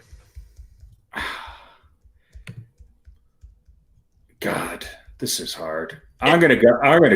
Fuck. Who the hell knows? I can't. Taylor Heineke. The Taylor Eagles Heineke have not beaten anybody all year. And didn't Washington beat them in their first matchup? They did. But that was not with the fourth string. Not with Jalen Hurts. Not with an eighth string quarterback. Right, and Philly didn't have Hurts on the field at that time. They didn't. Exactly. They had Carson. They had the horrible Carson Wentz. So. Yeah, I don't know. The NFC East it's tough, man. This is the most exciting division in football. Even though everybody sucks, it's still, they're all down in the dregs together. It makes it exciting. All right, let's go. Come on, 5 seconds. All right, I'm going to go with the stupid Washington football team. There you go. Can I put an amendment on my pick? Yeah. Why not? Why the hell not? Right. If Alex Smith starts, Washington's winning. If Alex Smith does not start, the Eagles are winning. Well, listen. Hopefully, Harry and I can pick up a game on you this week. There you go. And have slightly less shame. Just talk about it for next. That's right. The Eagles beat New Orleans. That was their big win. Yeah. They beat them, that wasn't a fluke. They've lost to every other team. Obviously, they beat the Giants and Dallas, which they do every year. They also, but that was their big win, was against New Orleans, which if I remember correctly, was without Drew Brees. Yeah, it was without Drew Brees. Yeah, they had. This is the least sure I've ever been of any pick all year. Yeah, we'll go with Washington. All right. Who cares? Coin says heads, home team, Philly. So there you go. Oh, great. Yeah. I'm with the coin. Yeah, Jalen Hurts will probably throw 9 touchdown passes. Who knows? He'll run for 3 and, maybe throw for 1. Yeah. And then another game with some playoff implications is Arizona, hosted by them LA Rams. Arizona hosted by the Rams. This is boy, I have to think that the Rams defense is going to show up. And Kyler Murray, look, I had early success, right? Very mobile, does a lot of things well with his legs mostly. Although he's made some strides with his passing game, but not necessarily his strongest suit. Right. But he's a rookie, and people kind of figured him out. And if you can keep him contained, then you have a better chance against him. I have to think the Rams are going to show up this week, so I'm going to pick the Rams. You're picking the Rams. I'm going to pick the Rams. Well, they beat the Cardinals a few weeks back, right? But that was obviously with Jared Goff. With Jared Goff, right? Yeah. I mean, I'm not necessarily sure. I mean, if they had a decent backup, I wouldn't necessarily. Goff's been really inconsistent. Right. Yeah, that's just the thing. I mean, they've won some games where he hasn't played well, and obviously lost some games where he hasn't played well, and won most of the games where he has played well. So I don't know. I think they can. I think they can do enough. I think they can outscore Arizona. I think they can hold Arizona's points down and score enough to win the game against them Cardinals. Yeah, tough though. It's a tough pick. It is a tough pick. I'm gonna say they're gonna bounce back. I'm gonna say that their defense is gonna be strong. Arizona, I'd like to see Arizona get there, but I don't think because I don't think the Bears are winning their game. So if Arizona was to win, the Bears would be out and Arizona would be in. So but unfortunately, there's not going to be any enticement for that because the games are being played at the same time. So it's not like one's at 1 and one's at 4. So right. But they're both late games. But speaking of that, just a side note, something I think I read today that the Colts are not going to put the other scores, the results of any other games up during their game. They don't want. I heard they're done before. That hasn't been done before. I heard they're going to play with their helmets off. They're going to play with their helmets what? Off. Well, they're all going to wear. They're going to play with their helmets. They're all going to wear Andrew Luck jerseys. That's right. And then take their helmets off. John, did you pick the Rams? I heard. I picked the Rams. Yeah. I'm going to go with the Rams. I'm going to go with the Rams too. Again, the Rams are just such an inconsistent team, but I think Aaron Darnold's going to start at quarterback. He's going to go both ways. So imagine trying to tackle him with all the. That'd be crazy. That'd make Cam Newton look like a Darren Sproles. Yeah, maybe pretty close. Maybe not that, but yeah. All right. Coin comes up tails. Likes Arizona. Like Arizona. So there we go. Coin bucking the trend. Look at that. So once again, no, we don't have anything. We're all locked up.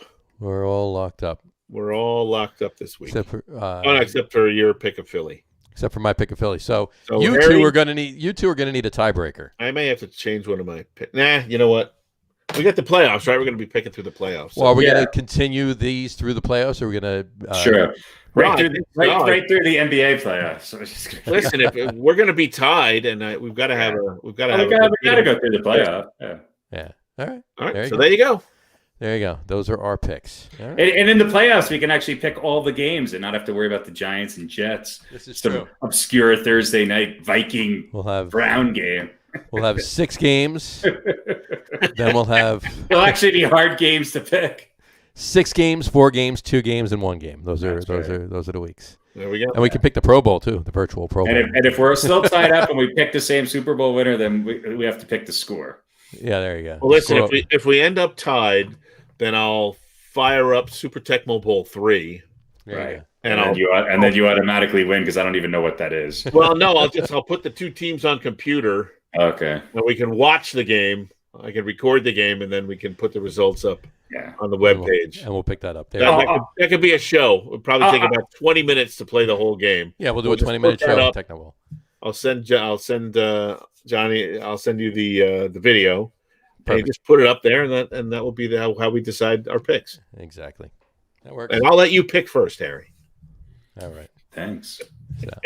Well, those are our picks this week. So, there you go. Beaten by the. You don't know what Super Tecmo Bowl is? You know what Super Tecmo Bowl is. I don't. For the Super NES game system? What is NES? Nintendo Entertainment System. NES, National Electrical Society. Didn't you play Super video Nintendo? games? I played video games. I never had Nintendo. Oh, well, you a PlayStation guy? Atari. That's the last video game I had. I'm serious. Which system did you? What was the last system you had? Atari. Well, there was more than one. Well, the first one. Yeah, the shitty one with the 2 joysticks and Pong. Nice. Yeah. I never had a game. What are these things called now? I don't know. Well, listen, I got all these emulators now that I can play all these games. Yeah, but that's love it. That's we said we weren't going to talk about our sex lives on this podcast. Well, listen, I have an emulator. Her name is. You have an emulator. An emulator. You keep it in your bedside table. Listen, you come to New York. How many batteries is that emulator? Here, I'll put it this way. I don't last long, so the batteries do. Okay. So you hook it up to your car battery. Hey. You come to New York, you come to my house, and we'll play I got all the NES. I got like 1,000, 1,200 NES games. Any game you want to play. That is amazing. What is NES? What does it stand for? That's Nintendo. Okay. And we can play the old Atari games too. Nice. Yes. We can play Castle and nice. Do you have a Donkey Kong? Pac-Man. We have. I can give you any of the Donkey Kong games. I had, a while back, I had a Wii. A Wii. What are the two? What are the big ones now? What PlayStation and what's the other one? I don't know. Well, the PlayStation 5 and I guess the Xbox. Xbox. There you go. But actually, speaking of that, for any of our listeners that are into video games, Xbox Live has a great deal going on right now. You can get 90 days for $1. 90 days for $1. Pretty much full access to their catalog. Now, so do you get to pick the emulator? Well, no, you don't. You need. Does she have blonde hair, or does it have to be a brunette? It could be half and half. All right. The carpet does not have to match the drapes. Mix, just straight down the middle. Straight down the middle. So, so if you want to check out some, if you have a like a streaming box or whatever, or even if you have an Xbox, you can pretty much check out the full catalog for $1 for 90 days, and then you just got to cancel. Because I think it's $15 a month after that. But I have ColecoVision. There you go. I can play ColecoVision games. That's I'm telling you, I can play any of the old systems. Neo Geo, the 3DS, 3DO, PlayStation, any of the handhelds. It's pretty exciting. We got the Atari 2600, the 5200, the 7800. Mm-hmm. The only one that doesn't really work well is the old Atari Jaguar. But I actually have a Jaguar console. What is it? I didn't know Atari had different names. What was the Atari Jaguar? That was in theory, the first 64-bit game. It wasn't really, but it was like one of the first games where they. What was the second one after regular Atari? Was 2600? Well, 2600 was kind of the first console cartridge game. Oh, okay. And that was Pac-Man and right. Castle and a bunch of that. That's Frogger and Pitfall. Right. And then you had the 5200, you had the 7800. The Jaguar didn't have the cartridges that went into it? It did. It did. But it was a much more graphically advanced game system. And they had some really cool games. I think I have one game left. I gave I gave all my games to my brother-in-law. We both had the system. Pitfall and Frogger were really the ones that the graphics did really well. I think they weren't made by it, so they were like a third party who made them. Anyway. Yeah, Pitfall was Activision, I believe. Activision, there you go. Activision, yeah. The Activision hockey game was pretty good too. Is it Missile Command 2 or Defender? Missile Command, yep, Defender, and Blades of Steel was my favorite. Asteroids. Yeah, but you can play all those games now on various. You don't have to have the actual system that they can run on. You run all those. I just like the old Atari joysticks. They were very easy to play with. Actually, you know what? You can't really see it, but what is going on back there? It looks like a dressing room. Look at see the shelves next to where it says Jets. Yeah. There's a box on that top shelf. Yep. Yes, that's where the emulator sits. Inside that box is an Atari 2600. That's crazy. So last time I saw an emulator, she had a streaming box. So, well, it's very common because they don't have a health plan, right? Mm-hmm. And a lot of them will we call it a weeping box. Weeping box, right? Yeah. But yeah, inside that box is an Atari 2600 with joysticks and a handful of games. Nice. So I may take that out and put that somewhere. I'm in the room. How about this? If we're tied, then we have an asteroid. We have an Atari off. Yeah, Atari off. Atari off. Which usually costs extra, by the way. That's right. Yes. She'll come over and play Atari. Now when I took a sip. The emulator, emulators.com. Spit take there. Did we have an actual spit take? Almost. This close. That's my emulators. There you go. The emulators. So that's. Right. I don't know how we got on that topic. This has been the video game portion of the podcast for this evening. It's been a good 8-9 minutes on it. So, we haven't even gotten to the top 10. So why don't we get to the top 10 now? All right, then. And, top 10 Atari games. Top 10 this week is top 10 defensive backs. I'm sorry, it's not top 10 defensive backs. That was last week. I'll actually to type it in here. Actually, I'm not even going to bother. Top 10 kickoff and punt returners, folks. Top 10 kickoff and punt returners of all time. There we go. I'm actually going to change it right here. Top 10. There we go. Top 10 kickoff and punt returners of all time. There we go. Nice. I will. We again, folks. We had a couple of extras in there, so we have a 10A and 10B. So we have an 11 for our top 10 today. I will start with number 10B. Number 10B is Mr. Glenn Milburn. Glenn Milburn. And there he is right there. Glenn Milburn, folks. Glenn Kurt Milburn was drafted in the second round, pick number 43, of the 1993 draft by the Denver Broncos. He spent time on the Broncos, the Lions, briefly in the Packers in an offseason, and then went to the Bears and was with the Bears for a few years, and then he finished his career with the Chargers. He was nominated at 2 Pro Bowls. Was a 2-time All-Pro as well, but he his punt return yardage was 2,984 yards, and his kickoff return yardage was 9,788 yards. He had 3 return touchdowns as well. Just a pretty damn good. Probably the best unknown returner of all time. Yeah, you're not going to know him, but he was. The numbers were there. Numbers were there for little known. He was the best of the little known returners, right there. So number 10, Mr. Glenn Milburn. Pete, why don't you bring us to number 9?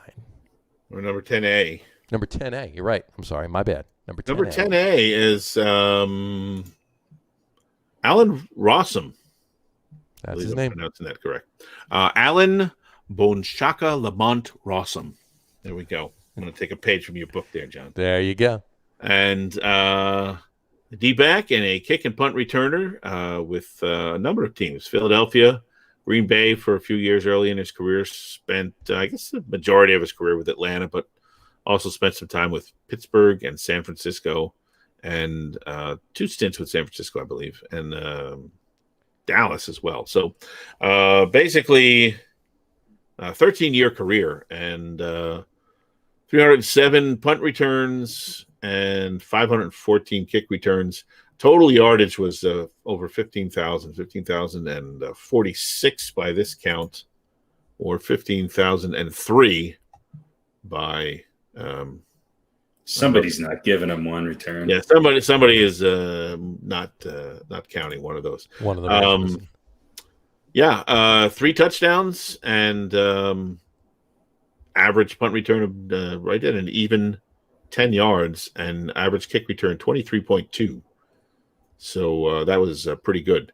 I don't really know that much about him. I think I had heard his name before we started discussing him, but did not realize. I mean, he's again number 2 on the all-time yards list, but did not make my top 10. Probably more out of ignorance than anything else, which is why a lot of people don't make my top 10 list. There's been this list in particular has some people where their numbers are just like, wow, relatively unknown but quite impressive. Yeah, this was this was a harder list to compile. Yeah, especially because I think we tend to. I know, Harry, you dig a little bit deeper with some of the older players, some of the guys I went to high school with. Yeah. But this list actually does contain some guys who played pretty recently as well. Yeah. So I think it made it a little bit maybe a little bit of extra bias because I remember.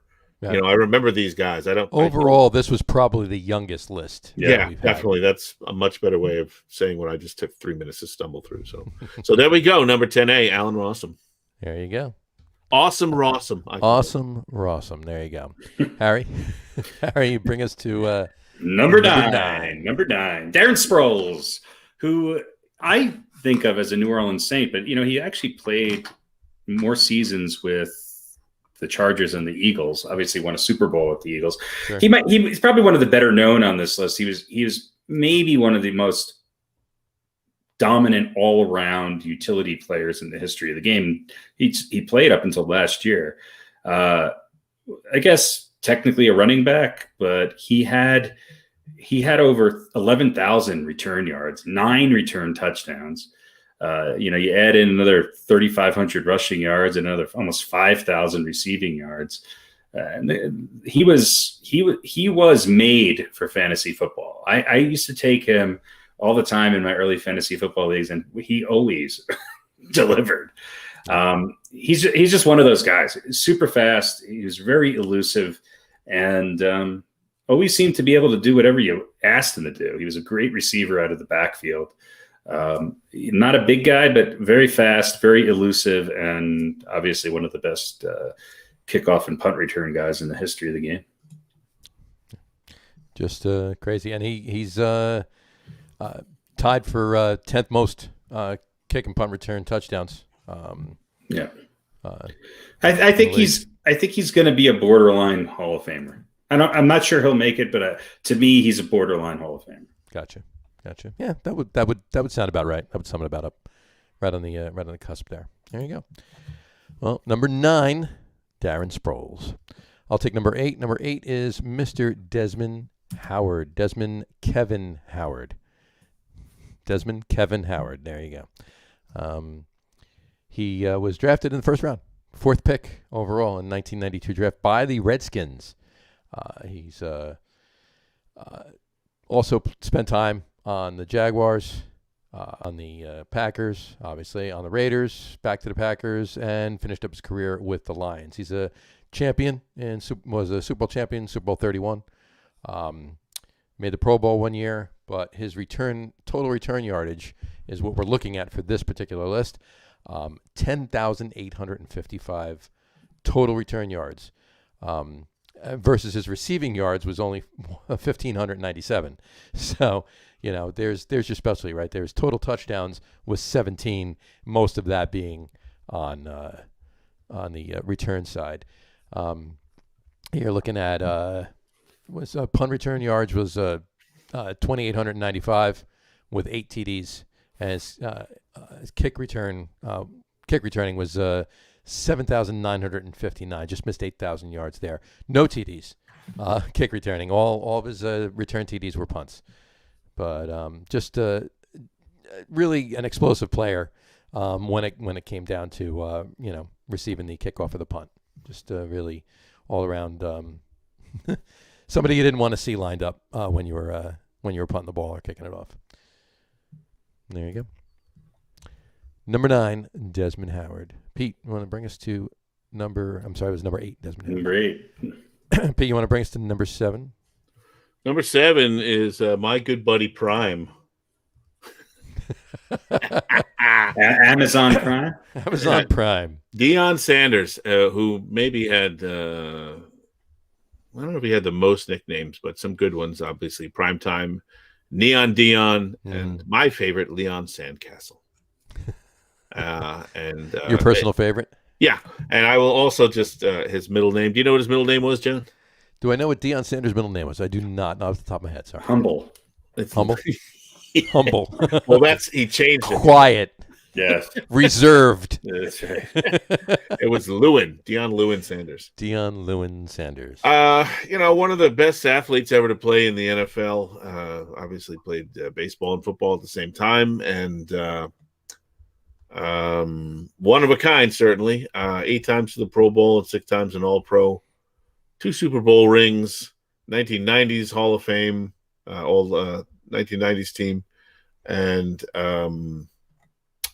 one of the most feared guys. That's just a great athlete and a guy that had success returning kicks as well as as a defensive back. Again, played with Atlanta early in his career. Probably best known for his years with Dallas. Of course. Retired for 3 years in the early 2000s, and then came back and played a little bit more with Baltimore. And again, he was a guy that you kicked away from if you were on the other team, and yet he still ended up having an impact. And just one of the great personalities, love him or hate him.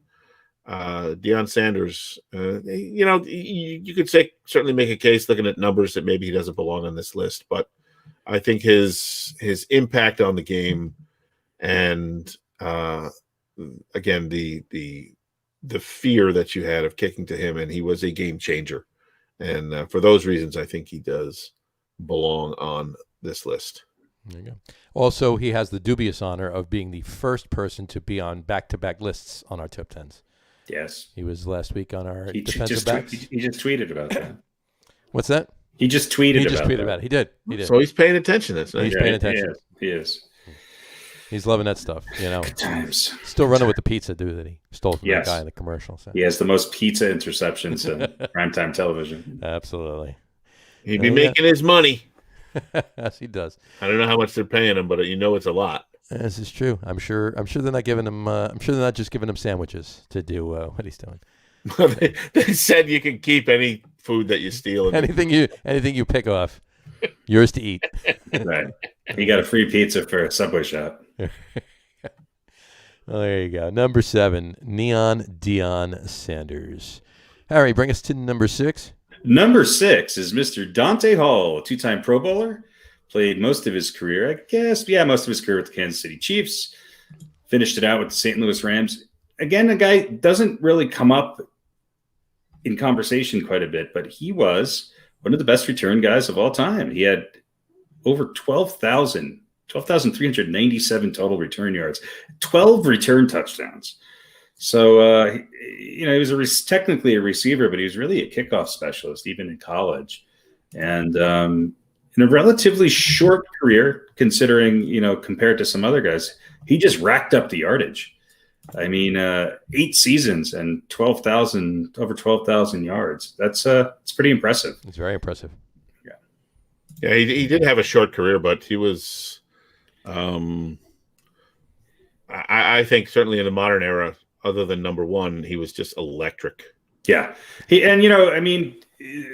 Tyreek Hill is another person who's, currently playing that I think is similar in that you just don't want him to ever touch the ball in the open field because you're never going to catch him. Right. And Dante Hall was a bit like that. He just he was really good at what he did for it wasn't a question of if he was going to do something great. It was when. It was when. You were just waiting. You'd watch just waiting for that. Yeah. I mean, I just remember some games where he was the offense for the Chiefs. I mean, he would just rack up, a couple hundred yards a game in return yards. And that's a dangerous weapon, especially it can turn the game around and give you a field position that you wouldn't normally have. He was really, really good at what he did. Well, there you go. Number 6, Dante Hall. I'll take number 5. Number 5 is Mr. Mel Gray. Melvin Junius Gray. Drafted in the second round of the 1984 draft by the supplemental draft, actually, by the Los Angeles Express. He was a member of the Los Angeles Express, which, of course, was the USFL team from L.A. He played a couple seasons there and then went to the Saints for a few years. He was on the Lions, probably best known for his 6 years with the Lions. Played for the Oilers, which became, obviously, the Titans. But when he played for them, they were the Houston Oilers and the Tennessee Oilers. They were in Tennessee, but they hadn't changed the name yet, and finished up his career with the Eagles. But he had his punt return yardage was 2,753, and his kick return yardage was 10,250. 10,250 kickoff return yardage. It's good enough for fourth all time. And he had 6 TDs returning kickoffs and 3 TDs returning punts. Pretty good guy, bouncing all over the field, especially when he was on the Lions. Because during the time he was on the Lions, the Lions also had another running back who was pretty stellar running around the field as well. So they were fun to watch. Not just Sanders. And those old uniforms are great. Oh, absolutely, absolutely. Yeah, and Gray was good because you're right. It was, you knew his name. Yeah. On a team that was basically Barry Sanders and Eric Hipple, who was the quarterback. Yeah, Hipple. Yeah. It was Barry Sanders and pretty much. They had.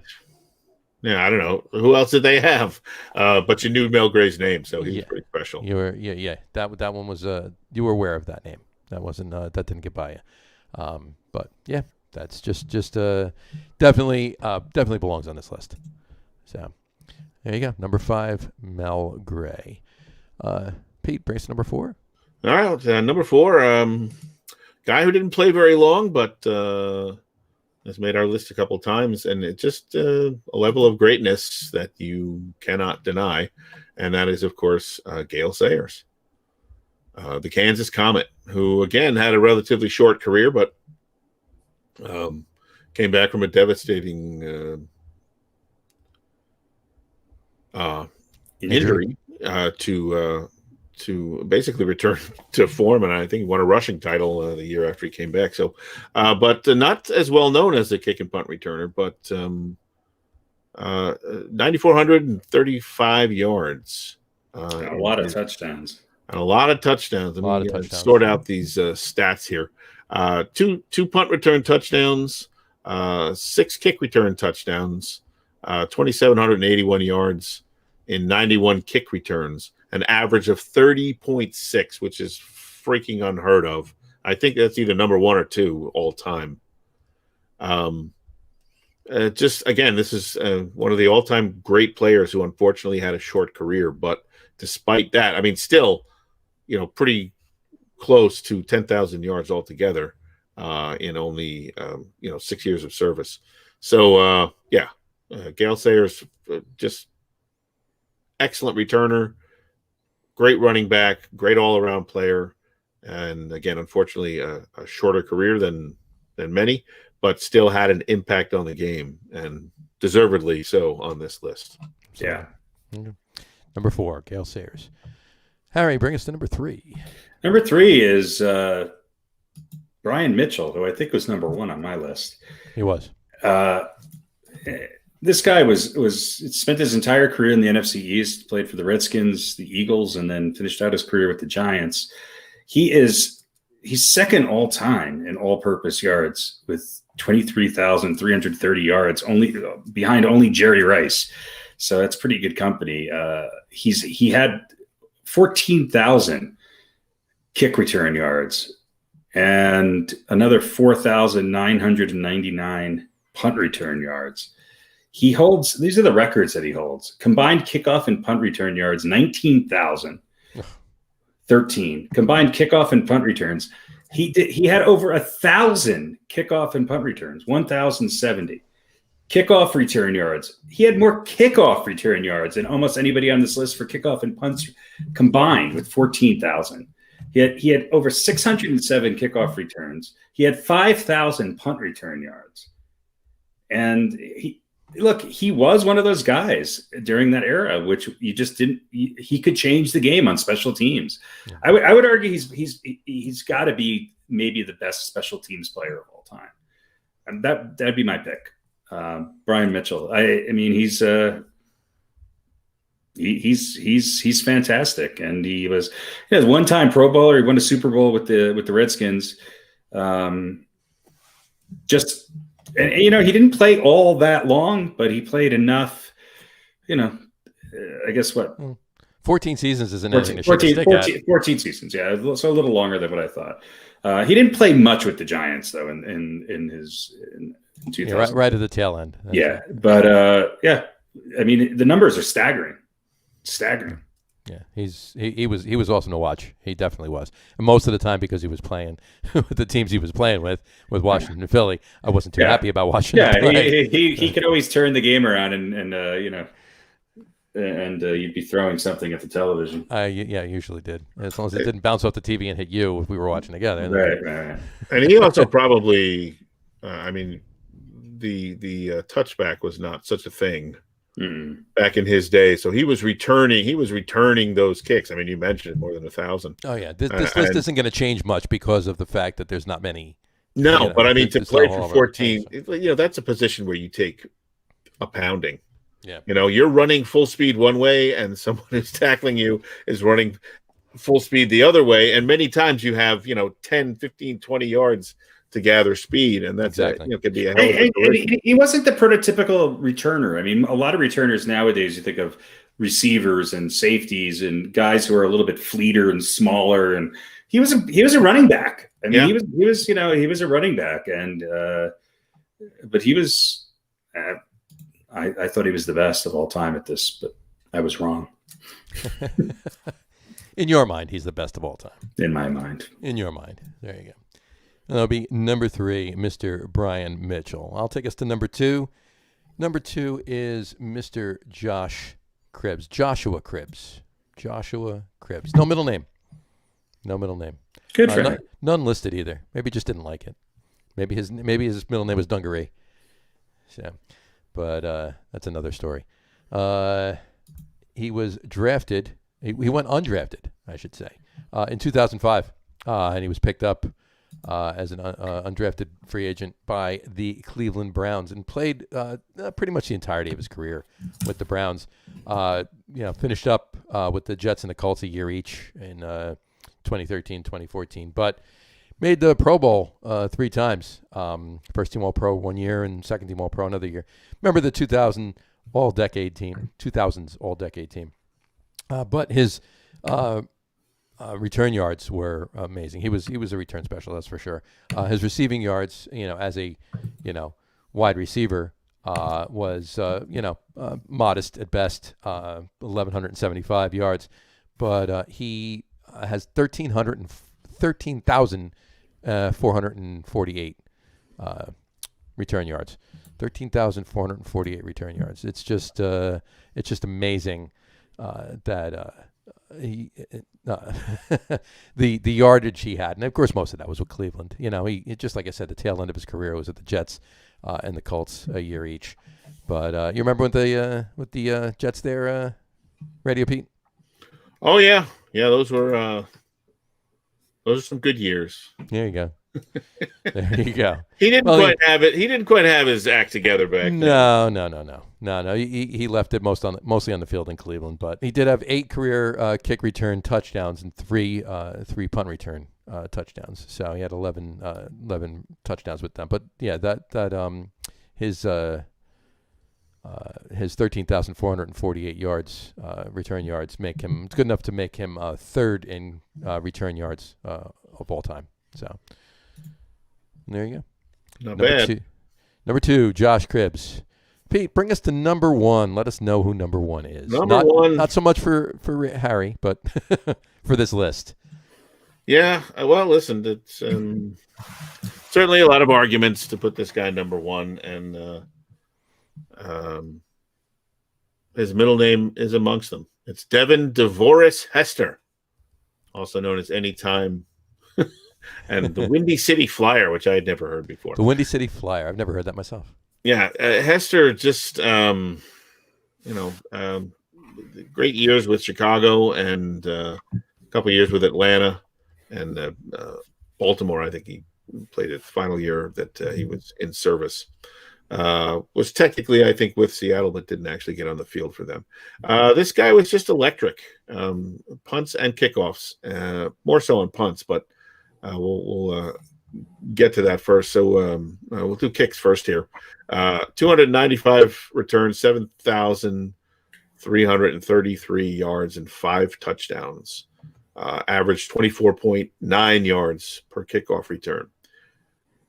Punt returns, not as many yards, but 315 of them for 3,695 yards, 14 touchdowns. So a total of 19 kick return touchdowns. And again, he's number 11 in kickoff yards with the 733.3 and number 3 in kickoff. In punt yards. In punt yards, rather. So, put those numbers together, and I'll let you do the math because I'm not good at it. But 11,000 and change. A lot. 11,000 and change, yeah. 4 times to the Pro Bowl and 3 times in All-Pro. Hall of Fame, all 2000s and all 2010s. This guy was just electric. He was a game changer. You did not want to kick to him. You knew he was going to do something. He was like a more productive, I don't want to just say better, but a more productive and version of kind of Dante Hall. Yeah. You could say you never knew it was going to happen, but you kind of did know what was going to happen. Yeah, you did. It was just a matter of when, not if, and just an electric player. And yeah, I certainly, again, if you strictly go by numbers, you might put him a little bit farther down on the list, but I don't think there was anyone more dangerous returning the ball, whether it was a punt or specifically a punt or a kick, than Devin Hester. And I think that what he did returning punts, which to me was the more difficult of those two jobs. Yeah. Really, so just he's in a class by himself, kind of in that category. So I don't think there was ever, like I said, nobody more dangerous returning a kicked ball in NFL history, really, than Devin Hester, in my humble opinion. I kind of feel the same way. Yeah, that kickoff return touchdown in the Super Bowl was pretty damn good too. Silence. He was good. Yeah. Maybe 2 or 3. And listen, he played, 10, 11 years, I guess. So yeah, he was electric. Look, these lists are subjective. I think we can all agree that the top 3 on this list are the top 3. Just a matter of which order. Yeah. I mean, it's the first time we haven't had a consensus number 1 in a long time. Yeah. We've always number 1 and usually number 2 are consensus, but it's the first time we haven't. Well, and listen, it's no slight against, anybody, all those top 3 guys, or even 4 or 5, or anybody else. Sure. These are all great players on this list. Yeah, and 2 more years from now, we might have, there might be some other guys. I mean, what's interesting about the guys in this list is that a lot of them, they did it. It wasn't like it was the top receiver who also did kickoff returns, or, with the exception of maybe Deion Sanders, who's, I think, stopped doing returns a little bit later in his career. Most of these guys were, and Gale Sayers, I guess, but most of these guys were dedicated kickoff return specialists. Right. Once in a blue moon, they get in, line up in the slot, or I mean, Mitchell and Sproles and played a bit more than some of the others as far as a third down back or a utility back. And Devin Hester was certainly in the game too at times. But I think that's what's great about this list is that they dedicated themselves to it, and the numbers prove it. Yeah, exactly. Agreed. Yeah, I think Devin Hester had maybe 60 catches or something. Yeah. And I remember it being a controversy at the time. Yeah. He wanted to be more of a receiver. He said, I'm a receiver. And half the crowd said, well, listen, he's a great kick returner. Let him return. Maybe not half, but let him catch some passes. And a lot of other people went, no, you'll ruin him. Let him just do what he does.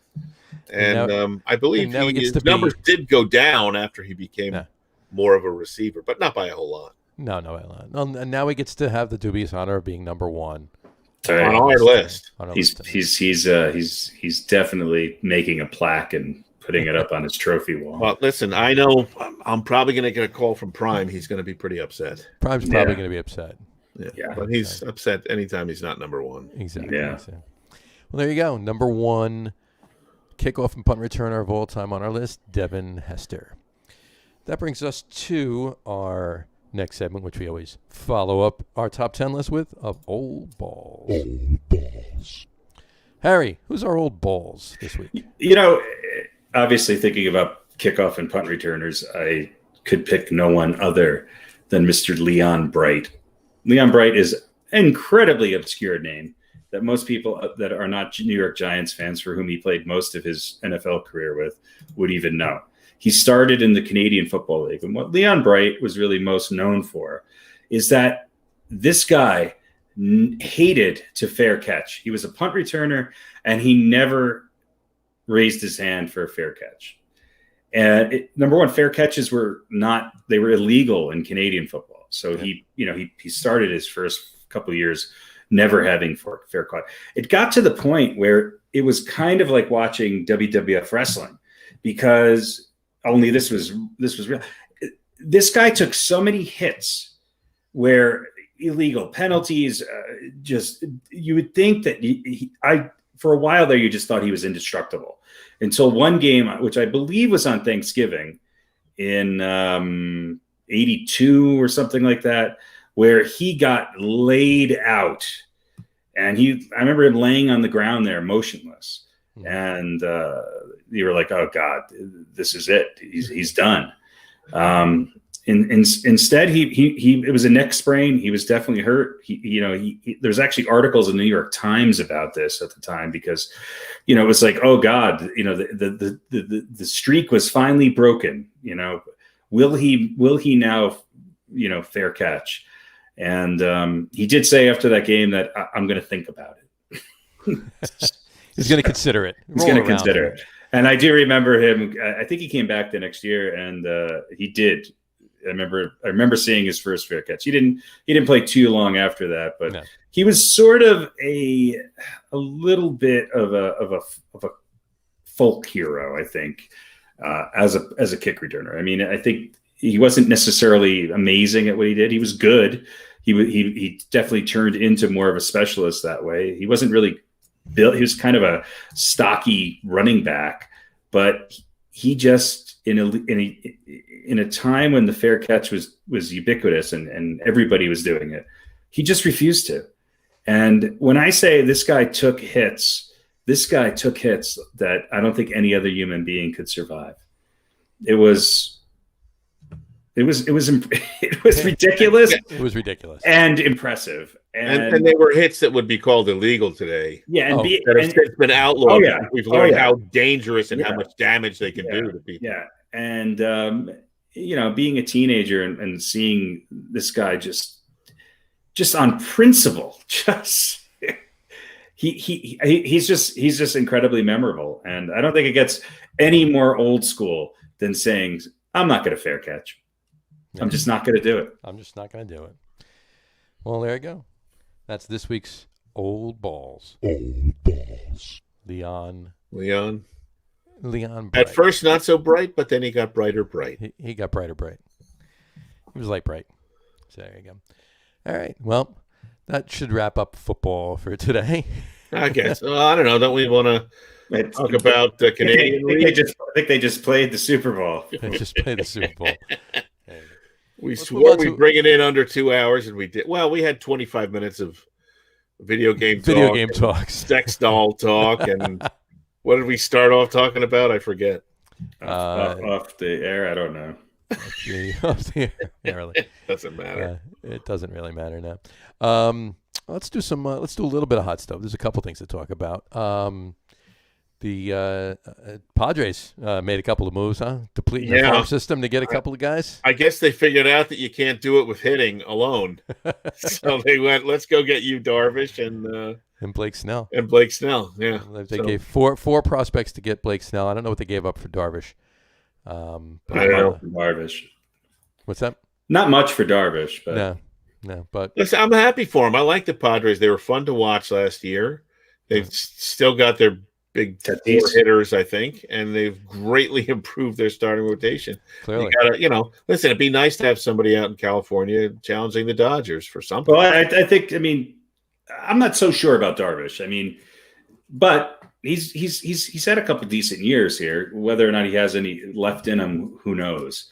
But yeah, but he doesn't have to be Cy Young contender. Now, and that's what I was going to say. Is now he's number 2 in the rotation. Sure. Or 3 even, and that Snell's a great pickup. And baseball's about pitching, and it's not the long game anymore. It's you win now. Who knows how long Tatis is going to want to stick around there? Yeah, and they're not. I give him credit. I give him credit. I mean, sitting here as a relatively small market team with the Rockies, I see the same thing all the time. It's we always have these great offensive players. But they just never can seem to get pitchers to stick around here or sign big name acquisitions, and so I think this moves the Padres up the list in the NL pretty high. Yeah, and they're not going to have Clevenger, no, until next season. He's going to be out this entire upcoming season. So it's assuming he will come back and pitch well, at least at some high percentage of where he was at before he got hurt. So that was a move that did not work out for them, or worked out for 3 weeks for them, or whatever it was. Yeah. But that's going to set them up for maybe an even better rotation, or an equally good. They could lose one of those guys, assuming Clevenger comes back and pitches well. So they're kind of set up for decent pitching in the future as well. I mean, Darvish had a really good season, albeit it was a really he only pitched 12 times.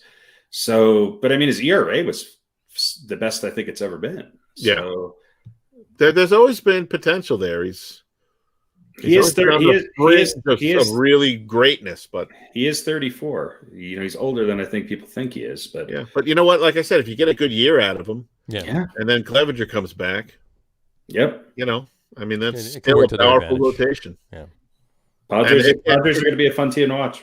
Yeah, they are. They're going to be fun again. And if you've got enough pitching to make you relevant and keep you in, then you can keep some of those big hitters around too. Right. There you go. And it's freaking San Diego, man. Exactly. Yeah, who doesn't want to play in that horrible weather out there? Yeah, it's disgusting. It's just horrible. Steve Cohen made a $500,000 donation to the River Fund of New York. The River Dance. River Dance, yes. The River Fund. You got to find a starting pitcher in the river. River Dance. So he's getting involved in the community, and that's what was wanted, and that's what he's doing. So he's throwing his money around. It's not like he's out. It's not like he's out on the West Side Highway picking up trash. No, not at all. But that money's going to help somebody get out of the West Side Highway to pick up that trash. He's scrubbing graffiti off the side of buildings on the Cross Bronx Expressway. Yeah. He's a real mensch. He's cleaning up all those scrap yards. Doing what De Blasio wanted him to do, right? He wanted to invest in the community, and that's what he wanted. So he's living up to that request, basically. So yes, but Steve Cohen's going to be great until he does something wrong, and then some of the New York faithful will turn on him. What can go wrong because New York, Come on, it's New York, and that's. If he doesn't get Trevor Bauer, he will lose a lot of stats. Well, it's going to be measured by whether he gets Bauer and whether it's Bauer and Springer, right? Yeah. Right. I mean, the odds of any team getting Bauer and Springer. I mean, if he can pull that off, then in the MLB rumor mill right now, the Mets and Springer are still far apart. So obviously they're working on it, but apparently Bauer is seeking upwards of $40 million a year. So is Trevor Bauer worth it for the Mets to sign him for $40 million a year when the best pitcher in baseball? How many years? When the best, I don't, it doesn't even say, but when the best pitcher in baseball is making half of that on their roster, Yeah. Well, but and probably everybody wants 5, right? Yeah. So it's going to be a minimum of 4. No one's going to sign a 3-year contract anymore. 160, $200 million for 5 years. Well, look, trades are being made, right? We were talking about this last week or a couple of weeks ago. Trades are being made, but the free agent market hasn't exactly lit up. And I think, the uncertainty about the upcoming season is going to sort of keep that, I think Bauer's less likely to get that kind of money from anybody, quite frankly. He's looking for he's looking for a 5 to 6 year deal. Yeah. He's looking for $200 to $240 million for 5 or 6 years. So, and I don't think he's going to get it. I don't think he's going to get that. Well, he's got to start higher, right? From anybody. I don't think he's going to get it from anybody. No. He's probably the best shot at getting it from the Mets, but he's not going to get it. The expectations. I mean, he hasn't had the kind of career where, he's had 6 stellar seasons and he's performed in the postseason. And it's been 2, the last 2. He's I would say 1.5. Yeah. And right.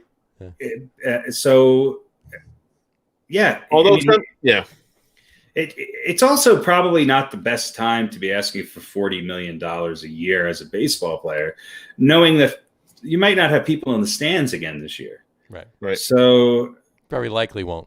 Very likely won't, or at least maybe the later part of the season. Yeah. Well, to start, yeah. But the other thing is you have to kind of sometimes you got to have to take that leap of faith, right? That maybe this guy's shown enough, not for 40, but he might get 30.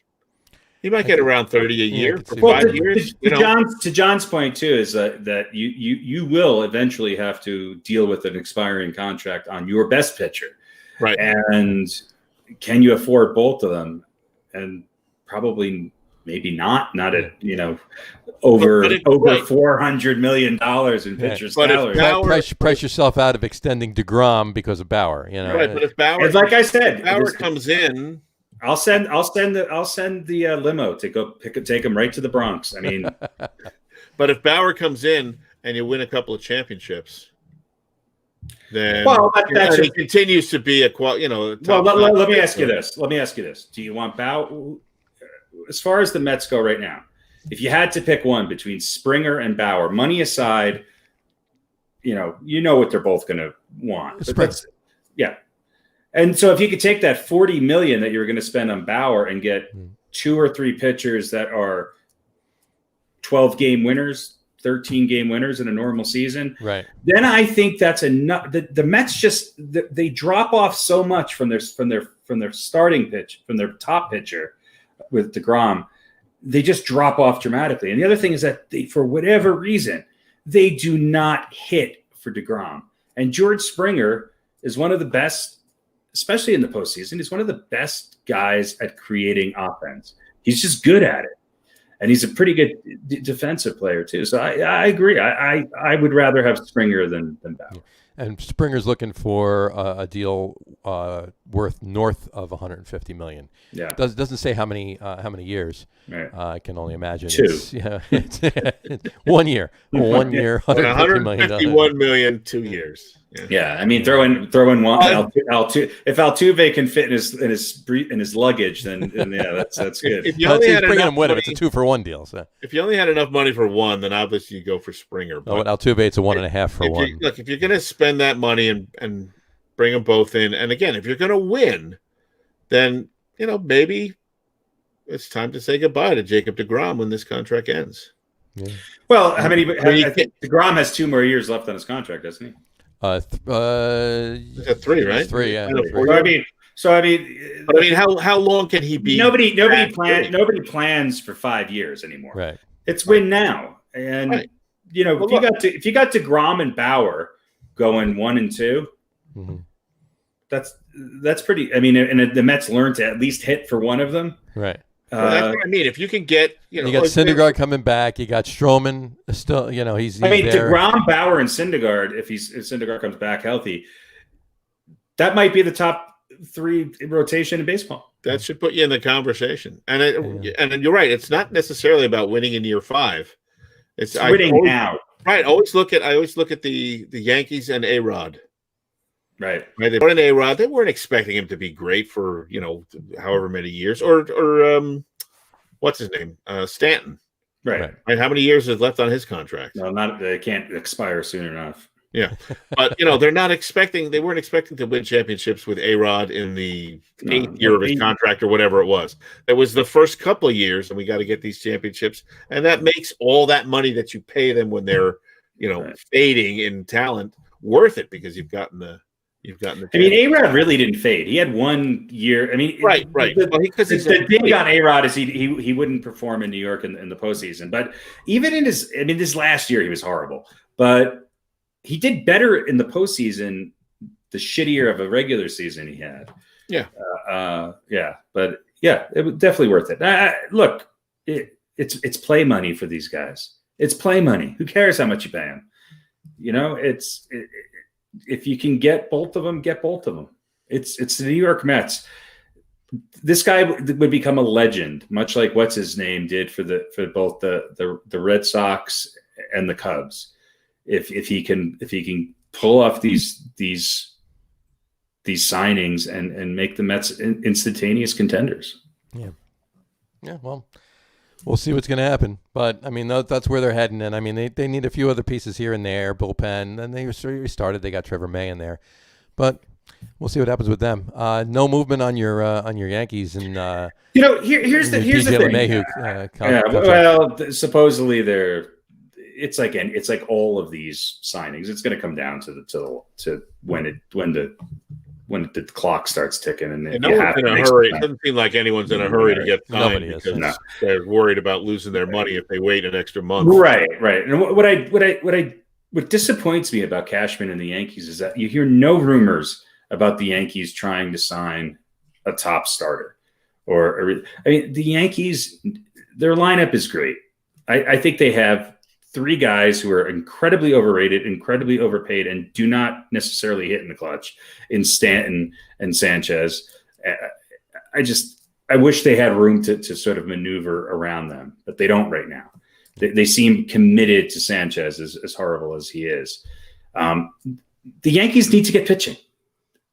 Garrett Cole is not going to be in his prime for 6 more years. Right. They have to get a number 2. I think they have to get a closer, to be quite honest with you. I think if they could get rid of Chapman, it would be really smart. And their so-called great bullpen is not that great. So pitching. And when you think more pitch, you don't have enough, get more pitching. And if they can move some of these other guys who they have a pretty deep bench with some trade value there. I think they need to start thinking about maybe moving some of these guys. I think they need pitching. Yeah. And the other thing I'd say about Sanchez and Stanton is there's great potential there.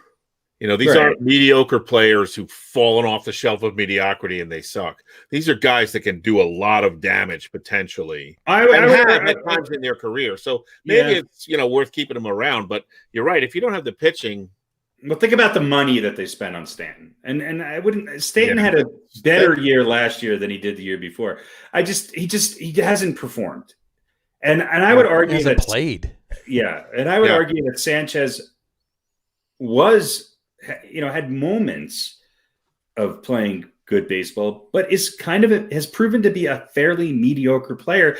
And last year and the year before was pretty garbage. I mean, he is one of the worst defensive catchers in all of baseball, and his batting average is atrocious. Now, granted, average isn't everything, and to Sanchez's credit, he does occasionally find ways of having big hits and big moments, and I'll give him that. And I want him to succeed.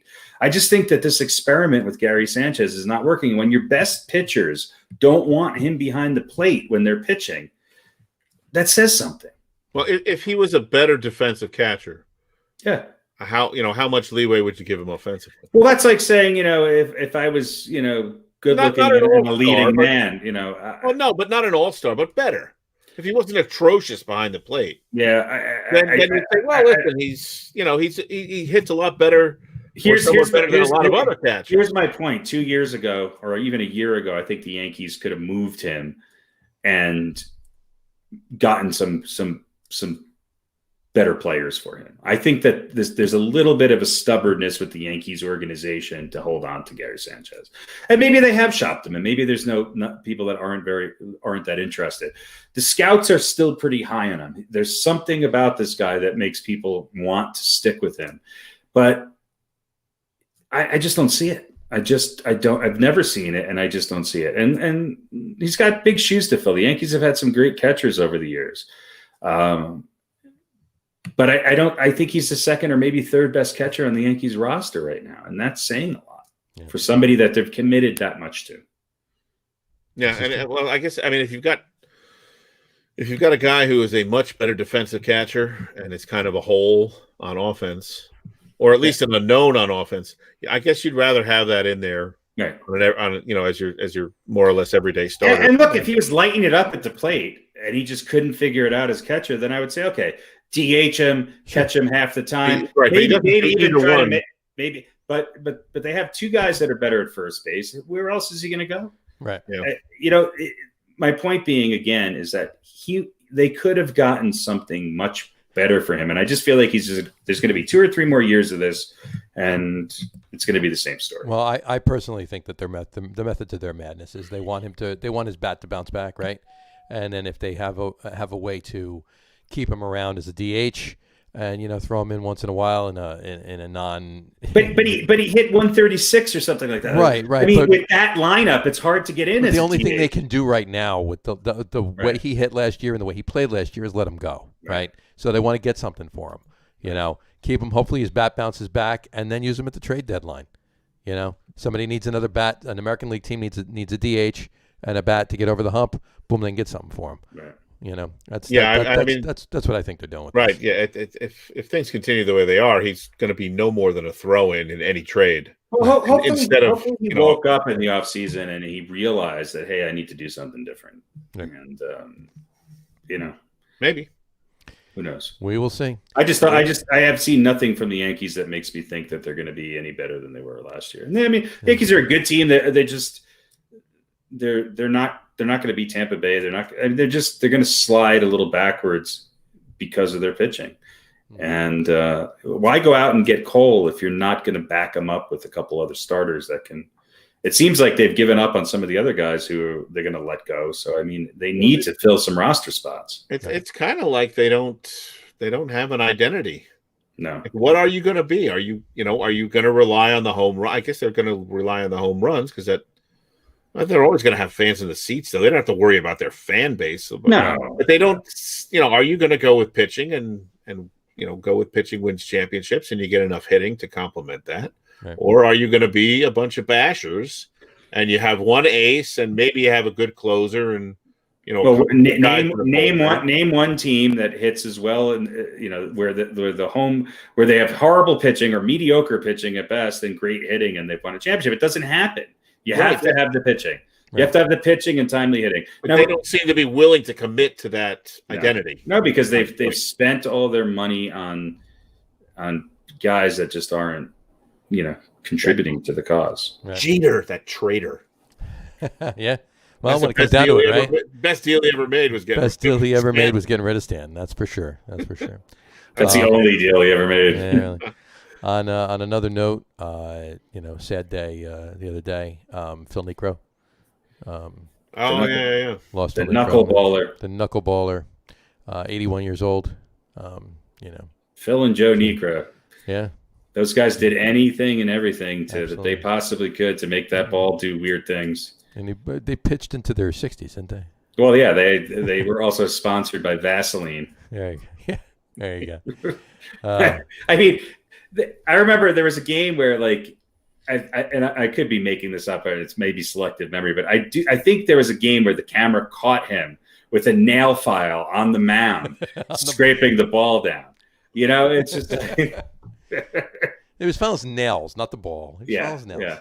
It seemed like when they in the middle of their career, they were already 50 years old. I don't ever. It always seemed like they were older than they never were. Like, oh yeah, the Negro boys. But they pitched one forever. Of them pitching in the World Series at age like 49 or something. Yeah, right? They were older. Yeah, listen, imagine what they could have done with nail technology today, right? Yeah, they could have had like little metal.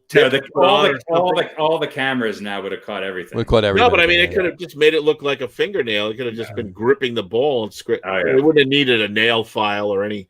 No, he just loaded it up with. I mean, he'd take his hat off and he'd have tube of Brill cream in there or something. The ball would hit the catcher's mitt and splatter. No, it's still fun to watch him pitch. Oh, he was great. I mean, other than Wakefield, maybe not a better knuckleballer in the history of the game. No, he was a great knuckleballer. Yeah. But the other day, 81 years old. But God bless him. That's pretty good life. There you go. Baseball player. All right. Quickly into the NBA. Little NBA action. Harry. Knicks and the Nets have the same record, Harry. What do you think of the Knicks? What do you think of the Knicks there? Well, I'll tell you what I think of the Knicks. I think the players that I liked in the preseason and the end of last year are performing well. Julius Randle's come out. He's been a beast the last couple of days. Yeah, and the Knicks are better when Elfrid Payton's in the game. And they've had this starting lineup of Payton and Randle and Mitchell and RJ Barrett and Reggie Bullock? Bullock, yeah. They look okay. I mean, they're ready to have an all-star step in and play with them. But, Randle's their best player, and Elfrid Payton has had, when he goes well, the Knicks look pretty well. Now they beat an undefeated Cleveland Cavaliers team without Kevin Love. Yeah. And they beat the Bucks by 20. They beat the Bucks by 20, 130 to 110, and I said that the Bucks were, going to be. The Bucks are having a little bit of chemistry problems right now. A little bit, yeah. Yeah, they haven't looked fantastic. In fact, they're losing to the Heat right now, 119-108. Or they lost, and they lost. So the Bucks are 2-2, or 2-3 now. 2-3, yeah. Yeah. So they lost the Heat last night too, right? Or 2 nights ago. 2 nights ago. I think they had back-to-back with games with the Heat. Miami looks pretty good. Although they're only 2-2. I mean, it's too early to tell. We're a week into the season. So, but the Nets and the Hawks tonight had an old ABA throwback game, 145 to 141. Oh Jesus! Atlanta's 3-1. Yeah. They were undefeated before tonight. Yeah, Trey Young's having he's having a look. I think it's going to be an interesting NBA season. I think some of these teams that people have maybe counted out in the last few years are going to be a little better. And then it's too early for the Knicks, but they do seem to have a little bit of a different energy out there right now. They have they're more disciplined. They are. Yeah. And their defense is better. And quickly and Toppin have been out. So I mean the fact that they're playing. I mean, granted they're rookies, but the fact that they're playing what they're playing like, and they're going with a 7 and 8 man rotation right now. Yeah. I mean, they're not really playing a lot of guys. Kevin Knox is, again, I just think he's kind of a bust. He's a good bench guy. He's a bench guy. Yeah. Let's see RJ Barrett's now kind of the third option on this Knicks team, so we'll see what happens. Well, Randall had a triple-double last night over the Cavs. So. And I mean, he's done that before. Even when he was on the Lakers and before the Lakers pre-LeBron, he was kind of one of their go-to guys that showed signs. Maybe Thibodeau's given them a little bit of discipline that's helping. They seem to be turning the ball over a lot less, and they seem to be able to close out some games. Yeah. So we'll see. And maybe they're not caught up in the whole Knicks mystique. They're young and they realize we got a lot of work to do, and this is our chance for us to kind of rebuild the Knicks. So. There is no Knicks mystique for these guys. They're too young. Yeah, that's what I mean. They're young, and so they're like, well, now this is our team. Right. Yeah. We're gonna create a persona, and they're all trying to have a good year so they can be picked up by the Lakers. Well, that's a possibility too. But listen, if you get a good year out of them, then. Yeah. Then it's worth it, I guess. The Knicks are first right now in 3-point percentage. Yeah. So Yeah, it's been 45.9. Harden and the Rockets. Look, I mean that whole drama is getting weirder and weirder. The Nuggets were off to a tough start. They lost a tough one to Sacramento, came back, beat Houston, and I think they're missing Jerami Grant, and it's the Brooklyn looks good. What do you think about them? What do you think about Nash sitting KD and Kyrie both together at the same time on the same game? I mean, are we really load management on the third game of the season? Yeah. No, I don't know if that was more just to get an idea of what it's going to look like when one of them gets hurt and misses a couple of weeks. I mean, the Nets. So you can't play the other guy every minute of every game. So who else have the Nets lost to? They've lost 2 games. I can't remember who else they lost to. Who was it? Was it Memphis and? Yeah, Memphis doesn't look bad right now. Yeah. They lost to Charlotte. Charlotte. That was. Oh yeah. Yeah, listen, they're gonna, like I said, they looked great the first couple of games, but they're gonna have their own set of growing pains. With a new coach, first time coach, and it's not always going to be cake and strawberries. Spencer Dinwiddie's not out with Kyrie too. Irving. Spencer Dinwiddie's out too. He's got a partial. And Dinwiddie's out for the season. I think that's going to be a big loss for them. Although LeVert, you talk about them not playing Kyrie and Durant. LeVert had 28 points and 11 assists last night. So yeah, well, he would be a number one on a lot of teams, number one option, or at least a number 2 option on a lot of other teams in the NBA. And it's, I think, you can talk about KD and Kyrie, but the greatest strength of the Nets is probably their depth. And that definitely took a hit with Dinwiddie going out. But with Dinwiddie out now, that opens the door for them to get Harden, right? No, they'll have to. Well, all that depth is gone though. It looks like Harden's thinking about Portland, and there have been some rumors about Harden coming to the Nuggets. I mean, Nuggets would have to give up probably Michael Porter Jr. and Gary Harris. Would you make that trade? I'm split on this because I'm not naive enough to think the Nuggets have enough to win a championship with the talent that they have. Right. Having said that, I could totally picture Harden playing with God, why am I drawing a blank on his name? The Nuggets center. Jokic. I could totally picture Jokic and Harden playing together. I'm not sure how Murray and Harden would work together, but the answer is yes. If it was Michael Porter Jr. and Gary Harris, and that's it for James Harden for 2 years or something along those lines, and he's actually committed to coming here, then I would say yes, because I think that makes a really, really interesting. I mean, I don't think the Nuggets are going to win a championship with the roster that they have right now. In fact, right. I think they took a step back by losing Jerami Grant. Why not? Why not?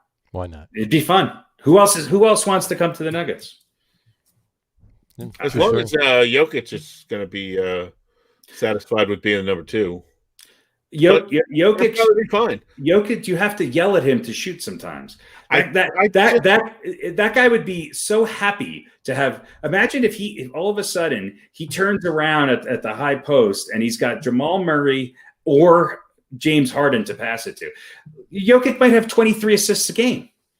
I just saw he had like his 44th triple-double or something. Yeah. He's a machine. Yeah.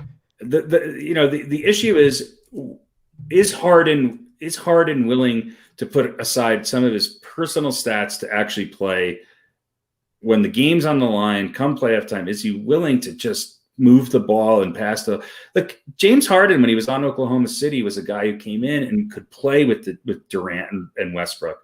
There's something going on with Harden where it doesn't seem quite right. He's an amazing player with stats that are just off the charts, but it just seems like he's not the right fit anywhere. It just seems like he might not be the best chemistry addition to any team. And but we'll see. I mean, he's not going to stay in Houston. I mean, I'd say that's definitely the case. No, he's not staying in Houston. No. I still think he goes to Philly, but. Yeah, you think he's going to Philly? You think? I think so. I think he wants to get back with Morey, who loves him, right. And team up with what's his name? Oh, him. Darryl Dawkins. No, Embiid. Oh, yeah, sure. Yeah, but the for that, I think the Sixers would probably have to give up Simmons, which I'm okay with. Look, I think they will. I think they'd be fine with that. If you listen to all the national pundits, you watch First Take or anything, people are so hot. If all he has to do is gain a shot. Well, that's like saying, you're a pitcher in Major League Baseball. All he has to do is find his way over the plate every once in a while. Well, all he needs is a fastball. He's a great defensive guy. Yeah. But look, he doesn't get along with Embiid anyway. No. So if you're going to have two guys that don't necessarily get along, would you rather have James Harden? Yeah. If you're trying to, or Simmons, if you're trying to win a championship, I think if you're the Sixers, if you're Miami, if you're Portland, if you're San Antonio, if you're any of these teams, other than the Lakers, the Nets, I don't even know who else. I think you say yes, because you don't know. Because it's a crapshoot. James Harden has never really been able to will a team to an NBA championship or even an NBA Finals. Yeah. But he's got to be the top free agent out there, and he immediately makes your team better on paper. Whether or not you're actually a better team or not, I don't know. Sure. Well, I mean that's that. I like your idea. I actually like the idea of the Nuggets for him. I do too. You would think eventually he would want to win and would come to the realization that maybe I have to do things a little bit differently, but not that much differently. I'm still going to be the number one guy, right. And I can get a ring or two out of it. Here's the thing with Harden that concerns me a little bit is that he was a D'Antoni guy, which means that D'Antoni was sort of like, let him do whatever the hell he wants. Defense. That's so American defense. We don't want defense. We all know how much you love Mike D'Antoni. Yeah, well, he's horrible. But what bothers me about Harden is that he just looks like he turns sour on a team that committed itself, their entire organization to him, and he also looks out of shape. He just looks out of shape. Maybe it's just the new haircut or something. I don't know. But he looks like a different player. Now, he had a horrible game the other night against the Nuggets and scored 34 points. He's one of those guys that can put up 35, 40 points like nothing. But he can also come up short at his times in the playoffs. And his turnover ratio is hard, and the ball seems to stop moving when it's in his hands. Now, having said that, I've seen moments where he is absolutely brilliant, especially in the open court, and he can be a playmaker like no other. What I like about him on the Nuggets, even though the Nuggets, is that he can sort of act as that point guard who can shoot. I think it would free Murray up a little bit. The Nuggets really don't have a point guard. Murray's kind of their point guard right now. I just think that if he could say, okay, here's what I know the Nuggets have. Here's where I fit in, and I'm gonna lower my points per game by 8 or 9 points to win a championship. Then yeah. But if he's not interested in that, and he's not willing to play defense and not willing to buy into Mike Malone's strategy, then no, I don't think so. And you have to be careful with what you have to give up for him, because right now the Nuggets have a good second team, and Porter's starting finally on this team. What do you have to give up? Gary Harris, I'm not too concerned about, although Gary Harris is a really good defensive backward guy, and he seems to pair up pretty well with Murray. Porter would be a little bit of a bigger loss only because of the potential he might have. But if that's all you're going to lose, and you can get James Harden for 1 or 2 seasons, even if it's just for 2 years, because I think that's what he has left on his contract. I believe so. Yeah, it's worth a shot. I think it's worth a shot, and I don't think Brooklyn's going to pull the trigger on him. I hope no, they shouldn't. I don't think Portland's really all that interested, even though he said that. I just don't think those guys. I don't think he fits quite as well there. Yeah, but I think him playing with Jokic could be really, really, really fun to watch, and that makes Murray a guy who's never going to be double teamed. Right. And that's dangerous, because I don't think Murray is quite yet the guy who's the ball in his hand, game on the line, top 10 player in the league. But if Murray's your third option, then you've got a good team. Yeah. You'd love that, wouldn't you? That's the Denver. You would love that. I would love it. That's the Denver report for the day. I would love it. We do in-depth in Denver sports on this podcast. Absolutely. Yeah, that's the only Denver sport I really care about. But retro video games. James Harden, let your cornrows out and come to Denver. Come on, Denver. Go to in-depth Denver sports. There you go. Well, we just spent 4 hours on the Jets and Giants. This is true. This is definitely true. Something a little bit more exciting that might actually lead to a championship before 2033. Well, but one of those two teams is a potential playoff team, and the other is comically bad. So yeah, but a couple of wins. I'm not sure which is which, though. They're both comically bad. One just happens to be in a really shitty division. They're worthy of some discussion, I guess. Exactly. Probably not as much time as we devote. Come on, I haven't talked about the Nuggets probably only one more week do we have to speak about the Jets and the Giants. Yeah, maybe a little bit longer for the Giants. We'll be digging deep into the Memphis Grizzlies. Grizzlies, yeah. We got this week. They have games. If the Giants win the division, then we have another week of playoff games. Then we do one more week, our team wrap up. Right. And then we're done with the Jets and the Giants. Exactly. Then we got playoff games to talk about, and we'll be doing more basketball. So and as Hot Stove heats up, we'll get, obviously, as they start signing people, we'll have more. That's of that, right. So, but all right. Well, that'll wrap up the show for today. We want to thank everybody for watching, and for those of you listening to the audio podcast, thanks for listening. Don't forget to visit our website, www.logroom.com. That's LAGERROOM.com. And please remember, like us and follow us on all of our social media, Facebook, Twitter, Instagram, and our YouTube channel. All of them are at The Log Room. Remember, we go live with the video podcast on both Facebook and YouTube every Wednesday at 7 o'clock.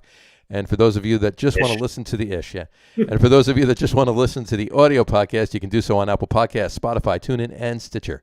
And if you haven't done so already, please subscribe to one or more of those feeds, and you will never miss a show. Again, thanks for following along with us. Have a wonderful New Year's Eve. Be safe and enjoy yourselves with whatever it is you're doing at, obviously, in a safe manner, if you will. And have a wonderful, happy, and healthy new year. Here's to a great 2021.